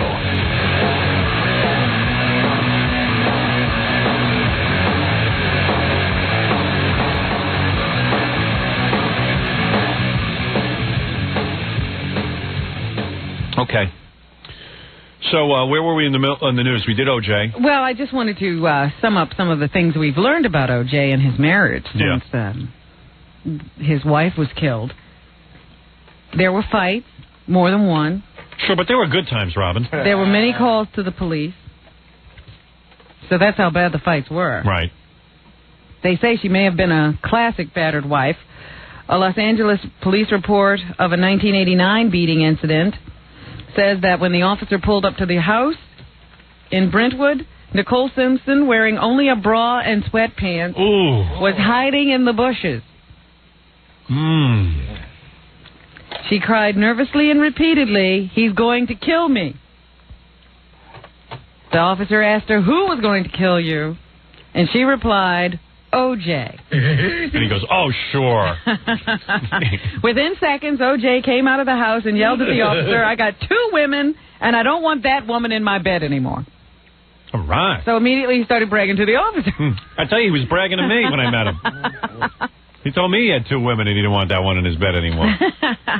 When the officer at the scene told him to get dressed so that he could be arrested, he got angry. Isn't that a great statement to make to the police? I got 2 women and I don't want that one in my bed anymore. You know, pull yourself together. You take it. Yeah. I don't want... Get her out of here. Remove her. Some model is running around in sweatpants and bra. Hiding bruises. Yeah. And here comes OJ Simpson and say, "I got 2 of them in my bed. I can't handle her." Oh, I don't have room for her. That's called going to cop heaven. Well, OJ, I have room for her. Go ahead, take it. Thank you. I don't want it. Then OJ said to the police officer, "The cops have been out here 8 times and now you're going to arrest me?" Yeah, come on. Everyone else doesn't arrest me. Why should you? The other guys are happy with an autograph. Yeah. He later pleaded no contest to spousal battery. The couple later divorced, and in the divorce decree, there was a restraining order. That no contest is great. That's the same plea Spiro Agnew used after bilking funds. He just got to go off and have a good life. Yeah. Was on the boat with Bibi. And Bibi Rebozo. Bibi Rebozo. He was the original Bozo. Rebozo. In one incident, it was reported that Nicole Simpson refused to file charges after a neighbor called 911 because they heard a very loud and physical fight going on in the Simpson home. When police arrived, Nicole insisted her bruises were caused by a fall. See, what a great life she was having. She clumped it. They did this neat article in the newspaper. It's supposed to make you feel like having money is bad. Did you read this one? What? Where they compare... OJ used to play in Buffalo with some guy who used to be part of his defensive team or whatever it is. I don't know what even position OJ played, but anyway, this guy, OJ used to get Hertz commercials, and, he was the big star, and this guy never made a lot of money in the football leagues, and when he actually got done with football, instead of going off and becoming an NBC commentator and all that exciting stuff, the guy became a garbage man. And he said, and he had 4 kids and a wife. He stuck with them because, no blondes want a garbage man. No, they're not running after a garbage man. And the guy has 2 adopted children as well. And a real salt-of-the-earth kind of guy. Real salt-of-the-earth family man. And OJ, who got all the money and all the accolades and all the great life, ended up leaving his wife, leaving his kids, taking up with the blonde. So what does that mean? You shouldn't give football players a lot of money? Yeah, can you imagine? No, it was almost like, you see, it's better to be a garbage man. And it's like, no. OJ was crazy. No, it was like, all right for this guy to play football, but because football didn't make him rich, he didn't lose his sense of value. Yeah, what you're telling me is as soon as the guy gets some money, he leaves his wife and kids. Mm-hmm. Well, that's true. That is true. Most of the time. That's right. But anyway, like I said, they had a restraining order right in the divorce decree. Wow. That both of these people could live separate and free from each other without fear of harassment. I guess it really worked. I love that when they write it in, like, you will not harass her. Like you're talking to somebody rational. Okay, well, it's in the divorce and fine. But they say that OJ used to stalk her, follow her, hide in the bushes, watch her. And isn't that kind of a weird decree? Like, it's almost like paying someone protection. Okay, I won't beat you anymore if I don't have to pay you a lot of money. You dig? It's a shakedown. It's a shakedown. It's like, all right, OJ won't beat you up anymore. Sign this divorce paper and put it in writing. But if I got to pay more, I get to hit you more. Yeah, right. Sign this paper and OJ won't hit you anymore. I won't break your jaw. The divorce papers do disclose a rather lavish lifestyle. They wore designer clothes, had a full staff of servants, flew first class, except when they chartered private planes. Wow, he had that kind of money? Nicole had pocket money of $6,000 a month. Wow. Where is he getting all this They stuff? say with an income of more than $1 million per year and separate estates in excess of $10 million. Separate estates? Mm-hmm. Wow. Before the marriage, Nicole signed a prenuptial agreement which guaranteed her, among other things, a San Francisco condominium. When she left the marriage, she gave up the stone and wood French country-style estate, the New York luxury apartment, the $1.9 million Laguna Beach getaway house. Hey! Wow! Did they have a jetty? She had asked for $30,000 a month in alimony and $13,000 a month in child support. She settled for $10,000 a month child support and a lump sum payment of $433,750. Oh, I see. So she didn't have millions of dollars. She just had a child support plus a lump sum. She got out of divorce. I thought in California you have to split everything 50-50. Oh, I see. She signed a prenup. Prenup. Hey, OJ wasn't that stupid. Might have been stupid enough to kill someone, but not stupid enough not to sign a prenup. That's amazing. That blonde hair didn't blind him that much. No. Yeah, I love your blonde hair, but you're going to sign this. Despite the divorce, the two continued to see each other, and there are some reports that they were trying a reconciliation even just prior to this event. Wow. Lots of people have lots of different stories. There are some that say they were getting back together. I think it was Jim Lampley they were talking to yesterday who said that O.J. brought Nicole to a couple of those big sporting events like the Super Bowl and some other event they were covering for NBC. Boxing and night. that it seemed to him that the biggest priority in his life was to get that marriage back together for the sake of his children. A rematch. The match game. Yeah, the kids. They need O.J. around so that they can see Dad beating up Mom more. Well, you know, he wanted to give his son actual pointers firsthand about how to hit the woman. Punching technique. Now, when she come in to slap your face, you just sucker punch her in the gut. He did get a new lawyer yesterday. His first lawyer, Howard Weitzman, said that he was too busy and too close to O.J. I'm busy. to give him the attention he needed in this case. O.J. picked up another lawyer who changed his alibi from one of I was on my way to the airport at the time of the murder to I was at home alone. Yeah. I don't know how that's stronger. I don't think there's much you can do with this case. I forgot I killed her. I think the guy who was brought in, someone wrote me a fax, said the new lawyer is actually a guy who's good at plea bargaining. But the thing is, they got the goods on old O.J. I think the only thing that O.J. can hope for is that he doesn't get the gas chamber if he's guilty of this. Why doesn't he just confess and do us all a favor? Well, because you don't do that. This is the era of deny, deny, deny, and you know what? Sometimes you get away with it. Why not? What? You listen, try. But listen, right now the guy is innocent until proven guilty. But as soon as he's proven guilty, they're going to have to give him a gas chamber. But, you know, if he wanted to do anything for society, anything for mankind, if he cared about people at all... Yeah, he's a real caring guy. He would have done that. That's the thing to do. There you go. Maybe he's listening. Maybe I can affect a change of heart. Yeah, he's sitting at home alone with Dionne Warwick listening to the radio. I got to see what they're saying on the Stern show today. I confess. I think they should really punish him. You take a rich superstar like that and you say, look, if you ever kill again, you can't fly first class. And then he'll stop. Because nothing is worse than being a coach when you're famous. You know, I'd rather be in jail than be locked in a room with Dionne Warwick consoling me.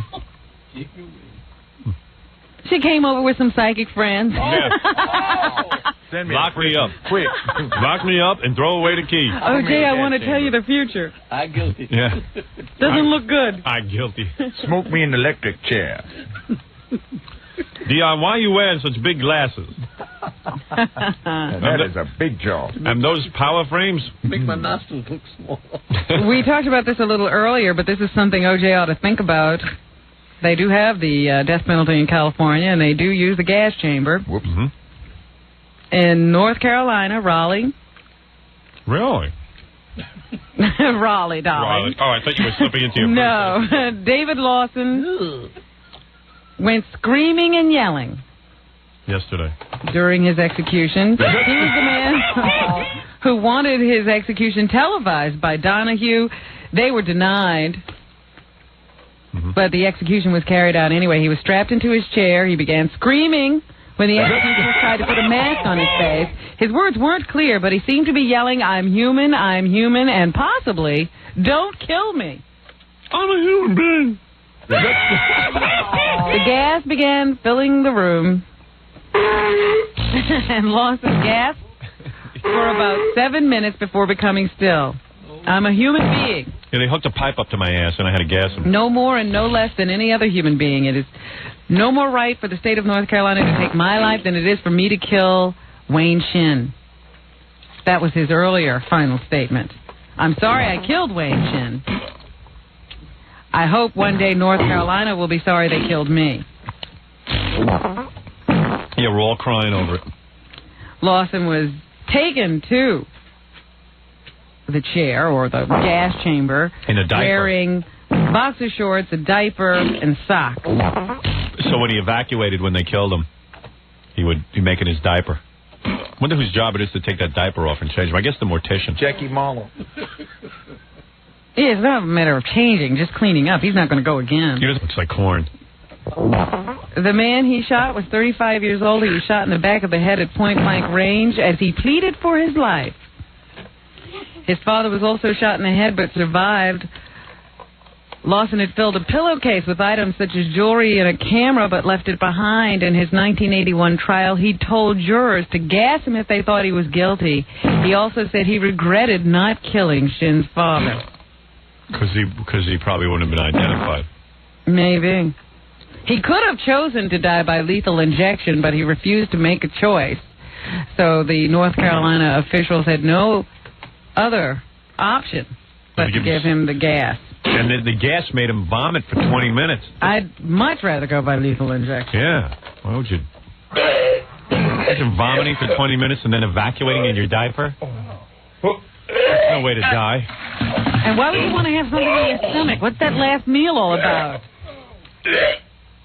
Could you eat if you knew you were going to go die? Give me Roy's. Give me Roy's chicken. All right, I got to take a break here. We'll come back and finish up the news for you right after these words. Why don't I just what do are the you show? Laughing about? Why don't I just do the show till 3 o'clock in the afternoon so I can fit in all the spots? Go ahead. Yeah. What's? Well, we were talking about the execution, and I just wanted to point out. You said the guy vomited 20 times. He convulsed 20 times. Isn't that the same thing? No, a convulsion and a vomit are not the same. Convulsion is a dry heave. No, a convulsion is a spasm, Howard. It refers to nervous activity as opposed to peristaltic activity of the intestinal tract. Oh, stop using that nursing background. The convulsion is after all the puke can't come out anymore. After you puked yourself out. See, he'd like to puke, but he can't. Right. So the guy was alive for 20 minutes in excruciating pain, right? Well, who knows how conscious he was? They didn't have a brain meter on him. Yeah. Might not have known what he was doing. How silly he looked. They should have cut off his genitals with a knife and stuffed them in his mouth while he was convulsing and puking. He did puke at least once, though, didn't he? Yes. Thank you. And Gorilla told me that the reason they have to take him in his boxer shorts and a diaper and the socks is because he looks cute.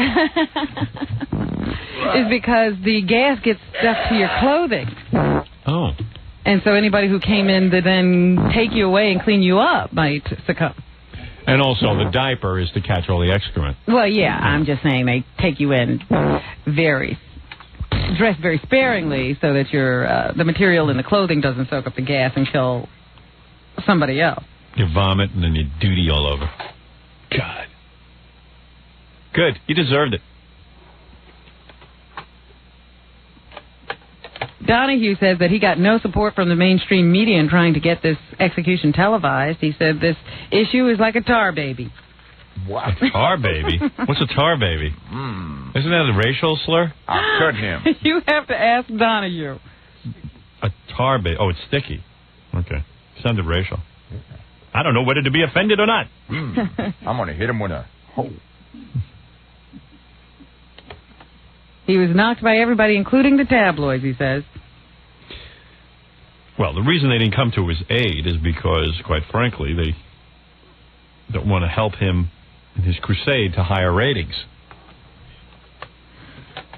That's true. I mean, Geraldo sounded a little self-serving. Yeah. When he knocked it. Yeah, like Geraldo, if he had only thought of it first. First of all, I believe in public executions, and because we have TVs now, I believe in putting them on television. Because it is a great way for criminals, and it is a great way for society, law-abiding society. Criminals get deterred, and law-abiding citizens get a feeling of retribution. You certainly don't have to watch if you don't want to. Of course not. Everyone acts like you're forced to watch this stuff. Donahue had every right to put it on TV. I don't think it should be on the Donahue show, because nobody watches it. Your show? It should be on my pay-per-view special.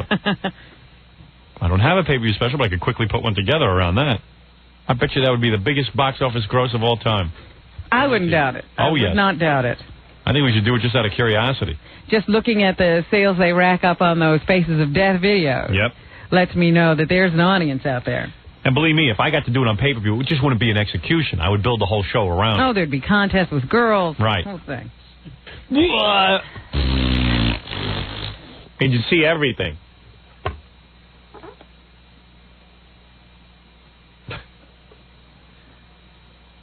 Be wild. Well, let's move on to something more. What, the duty? Exciting. Something funnier than duty, Robin? It's going to be raining gays. Good luck. Raining gays. Raining gays this weekend as we kick off the week-long celebration of Gay Pride, Howard, which will include the Stonewall March. You know, it's the anniversary of Stonewall, which some say ushered in the era of being out and gay. What is the Stonewall incident? I don't know. Some gay bar, I guess, was being harassed by the cops, and gays poured into the street and protested. Oh. I'm not up on my gay history.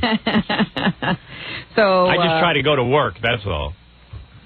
I'm not up on all this history.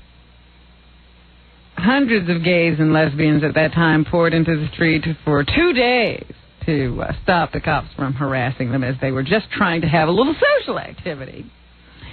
Well, we'll also have the gay games leading right up to that celebration. Now, what is it? Give me an example of a gay game. Would that be like where a guy drills a hole in a wall and puts his weenie through it and another guy? No.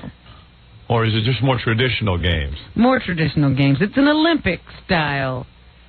Well, I'm saying event. You'd have judges, but you drill a hole through the wall, see who can do it the fastest. They'll be lighting a flame. They're going to pretend like it's the Olympics. There's 11,000 athletes participating from all over the world. Most of the athletes are gays and lesbians, even though it was open to everyone. It is to be a celebration of gayness. They hope the games will provide role models for young gay and lesbian athletes. Look, I got nothing against gays. I like gays. I think some of your most creative people is gays. Is gays. Yeah. So the point is, whatever. The point is, it's good. I like gays. The problem I have with this is they're allowing anyone with HIV into their country.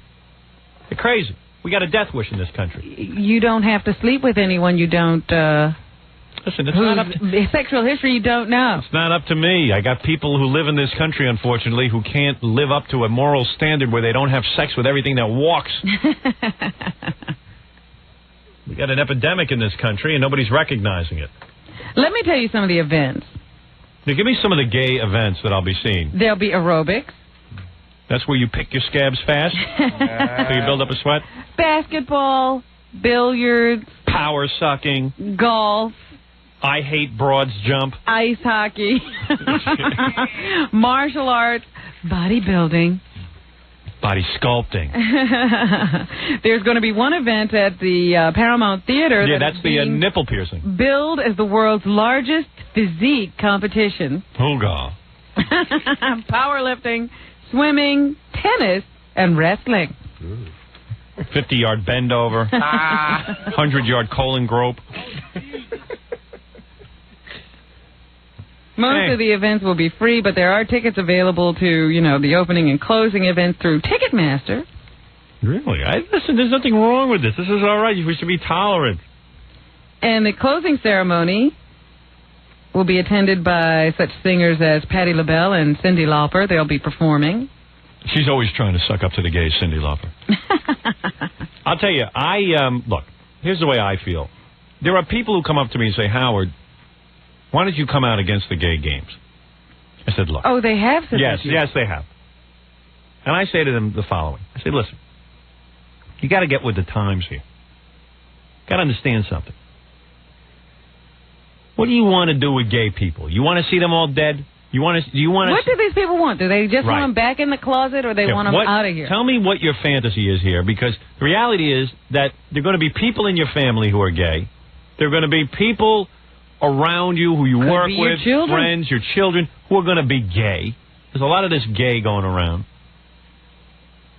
And either you're going to be tolerant and let these people have an open lifestyle where they have games, etc., or you're going to, I don't know, kill them or something? I mean, is that what you want? Do you want to see your own children killed? Tell me what is the answer when you ask them that question? Well, no one really asked me that question, so I don't really have that answer. You never had this conversation. No, I don't have a conversation with anybody when I leave here. You're the extent of my conversation all day. After that, I sit quiet in a room. Oh, you really had me going. Of course. So let them have the Olympics and stop with all the hassle. Well, you know, they've been beefing up police patrols and so forth, and they had it announced earlier that some of the cops were going to be on a detail where they would pretend to be gay. Yes. To sort of lure gay bashers so they could arrest them. Officer Joe Bolton with you. He was a good officer. He should pretend to be gay. Because they are afraid that the World Cup soccer fans who are also coming into the area will be particularly offended by open displays of gay affection. Oh, yeah, those soccer fans are wild. That's good timing. Yeah, that's good timing. Soccer fans are the ones... Who's playing this out? A guy scores a goal and they trample each other. Yeah, that's good. You'll be gays getting beat up left and right. Soccer fans are the most irrational people on the planet. Start fights with the cops. Yeah, right, yeah. They punch... I mean... You ever see... They lose their minds. Yeah. You ever see soccer games? These are white people. They have them bashing and crushing each other into a fence. Yeah. White people. Not just the blacks do this. There are very few blacks. These right. soccer matches. Exactly. This is what I'm saying, Rob. They might incite it, but the whites partake. Right, Robin? The whites follow right behind. Right behind them. If they're following. Exactly. You've obviously been to a few soccer games.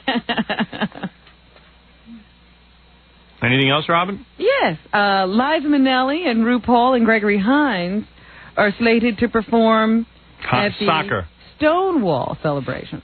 Now, Liza Minnelli is a gay favorite. That I know. Who else is going to be there? RuPaul. Well, that's certainly a gay favorite. And Gregory Hines. He would be a gay favorite, too. Now, why is that? I don't know. They love you would have a reason. Because he does Broadway dancing. Ah. Well, that makes some sense. Anything to do with Broadway, gays love. I don't know why. Details magazine is putting out a survey conducted among their readers. They're calling it sort of a Generation X poll. I hate the Generation X. I hate that whole thing. You can see the results in the July issue of the magazine. They say Michael Bolton topped the list of artists who should be forced to retire. Really? Must make him feel very good today. Why does everyone hate Michael Bolton? I know I hate him as well. I just don't know why. Why does everyone hate him? I'm not sure. There must be people who like him. He has a career. I think he's big in Europe, like David Hasselhoff. David Hasselhoff from Baywatch and Mark Harris. Eric Clapton being a very lucky man. Sometimes. Yeah, real lucky. His kid fell out a window. It was voted the greatest living musician. Could you be any luckier than that? Lucky as OJ. Yeah. Who's luckier, Eric Clapton or OJ? Well, you know, Eric's luck is up and down. Right. So's his kid. Sorry. That was in poor taste. So he's the greatest living musician. Finding favor with Generation X. If I hear Eric Clapton sing that song about the kid one more time, I'm gonna puke.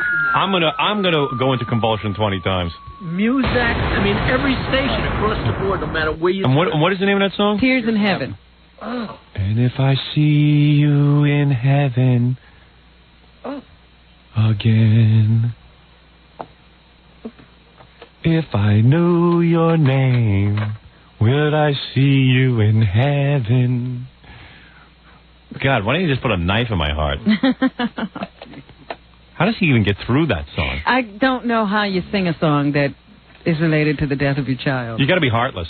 You got to be heartless to sing that song. Got to be made of wood. Yeah. You got to be emotionless. Hit us on the head with the radio. Yeah. Really. Janet Jackson was the artist the guys would like to get frisky with most. Why? She's so asexual. As cute as she is with the little belly sticking out and everything, she is asexual to me. In one of the tabloids this weekend. Now, I noticed that Janet Jackson was also voted one of the most fit people by some magazine a couple of weeks ago. In one of the tabloids... She's got the ass the size of a beach ball. They said that she drinks liquid protein. She won't eat in order to maintain this figure of hers. You know, she's exercising and dancing all night and drinking liquid protein. This is why she's fainting all the time. You know how much food she must eat? This is an active girl dancing around on that stage all day. She's still got an ass the size of a beach ball. Maybe she has that thing that Gary pointed out to us the other day. What's that? Bad breath? No. What? That's what Gary had. Oh. Remember he told us this word he knew that meant the overdevelopment of the butt? Oh, yeah. Stoppigia. Stoppigia? Is that it? Yeah. Like stoppigia? Stop eating it. Well, she's the one they'd like to get most frisky, or the one they'd most like to get frisky with. Madonna, Tori Amos. Amos. Who is that? I don't know. I hear her name all over. I never heard one song from her. What? Redheaded piano player. Redheaded piano player? Sings songs about getting raped. Yeah. Oh, what a come on. What, you go to Eric Clapton School of Music? Natalie Merchant. I'm better than you. I have a rape song. Yeah, well, my kid fell out a window. All right. Yeah, well, my kid had a heart attack. Yeah, you beat me. There you go. Rock poker. Juliana Hatfield. I don't even know who these people are. Who are these people? And RuPaul. They like to get frisky with her, too. Him. Whatever. That's a guy. That's a big guy. Yeah, well, they'd like to get frisky with him. Yeah, he could probably give you a good rub down. Let me see what else is in the news. The American Medical Association says helping people remember childhood sexual abuse is treacherously unreliable. The AMA says those recovered memories should not be assumed to be true. Right. That's like Roseanne. Yeah. Few cases in which adults make accusations of childhood sexual abuse based on recovered memories can be proved or disproved. It's not yet known how to distinguish true memories and from those that are just imagined. It's urging therapists to address the mental and emotional needs of the clients apart from the truth or falsity of these claims, which means just treat them. So in other words, keep your mouth shut. If your kid accuses you of molesting. No, these are usually adults who go into therapy. That's what I'm saying. But if your kid, your grown kid, accuses you of something, just tell him he's crazy. Oh, yeah, that's what you do? That's what you do. A little advice to some child molesters out there. All right, let's take a break. The Long Island Railroad? Hold on a sec. Take a break. Oh, no, I'm not stopping. Well, I will continue during the commercial. Just keep reading during the commercial. We'll see where you end up. All right, we'll be back right after this. You're listening to The Howard Stern Show.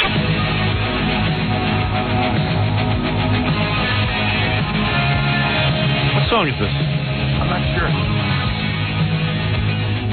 That's a good song. Why don't we write the names of the song on the tape? It was so long. What? I think we used to have a list, but it was so long ago we lost the list to them. Oh, I see. That was an excuse. All right, Robin, you were saying about the Long Island Railroad. Well, yes, they were supposed to strike last night at midnight, but they decided not to because it seemed that they were having some progress in the talks, so they postponed the strike until tonight at midnight. So we'll have to see what goes on. It's another day of sitting on pins and needles waiting to see if you'll have some way of getting into work tomorrow. A lot of people are thinking of taking the day off tomorrow, though, because it's going to be the big Rangers Parade. The mayor of New York City, after he heard that the staff was deciding on some kind of cut rate parade for the Rangers, decided, no, we're going to pull out all the stops and have a big ticker tape parade. More money down the drain. For the Rangers because they won the Stanley Cup after 54 years. There are very few people one. There are very few people who are into hockey. I hate to break the news to everyone. Although the fans are fanatical, it's not a popular sport. And even if it was a popular sport, I got to tell you something. These parades are bull. I really think there should be a ban on all parades. Anybody who works for a living knows that when you come into this city and they got Puerto Rican parades and Ranger parades and Israel parade and Gay Day parade and Patrick's Day parade. Why don't we throw a big barbecue and just burn the city's money? Maybe that would be more efficient. It was interesting to see that once the people at the city heard that the mayor was planning a big ticker tape parade, they immediately had to assemble a 450-person strong sanitation force so that they could go behind the parade and sweep up all the ticker tape once it lands. Right. They don't know where to get the ticker tape from because they didn't alert the people in time, and the people who make the ticker tape, they don't have much time to generate enough ticker tape for a full parade. I should have these problems. They got to get some floats together to put the Rangers on. Can you imagine, like, this is a problem? Classic cars. You know, people don't realize what real problems are. You want to know what a real problem is? You got a radio show and these young girls who would sleep with you coming up here. Yeah. That's a problem. That's something to deal with. Now, that's something to deal with. There's a dilemma. Yeah. We're paneling a committee to look into that problem right now. Right. The mayor ought to look into that. Oh, yeah. So anyway, the Rangers are going to get their parade. It's not going to be combined with any Knicks parade or anything like that. It'll be a full Rangers parade. Right. And I did hear people saying they might take the day off so they could go do it. Go be there. Hey, Howard, I need the day off. Come on. People were saying they would take the day off for anything. People said they might take the day off because the Long Island Railroad was going on strike. Yeah. I don't know the people who have these jobs where you just take a day off. Sanitation work. Tom. You know, if our general manager didn't show up for 2 weeks, it would make no difference. The radio station would make just as much money. I'm also getting a little more information about OJ Simpson. OJ Simpson now has a witness. A longtime friend says he saw OJ on the Sunday night flight to Chicago and says he didn't seem to be worried about anything or appear that anything was out of the ordinary. What's his friend's name, Helen Keller? Howard Bingham told the Boston Globe that by coincidence he was on the same overnight flight from Los Angeles on Sunday night. He says Simpson called out a greeting to him at the airport, and they chatted before, during, and after the flight. He talked about his golf game, and he says he didn't notice any scratches on OJ. Right. OJ's lawyer now says, of course, that OJ was at home by himself and then in a limo to the airport. But police say he is the focus of the investigation into the murder of his wife and a friend. There are some faxes coming in, people offering OJ some defenses, possible defenses. One here says OJ should use black rage right. as his defense. There you go. I like that. Black rage. It worked well for Colin Ferguson. Another person writes, hey, Howard, did you hear that OJ Simpson has a new endorsement deal? Instead of Hertz, it's Hearst. I see. Obviously not written by a professional joke writer, Another that one. person says, you know, maybe he can get a new contract to endorse the Garden Weasel. No, come on. And they're wondering if OJ doesn't now stand for open jugular or out of jail. A lot of sympathetic people out there. The Gay Olympics are generating some faxes, too. This young man says the games include the two-man face luge. Can't believe those faxes that came in. They were brutal. The Billy bobsled, the sphincter slalom, and the hamster hunt. Thank you. Any more OJ? No more OJ. And then this person says, who allowed this to happen in response to the gay games? He says, we drop a bomb on the site.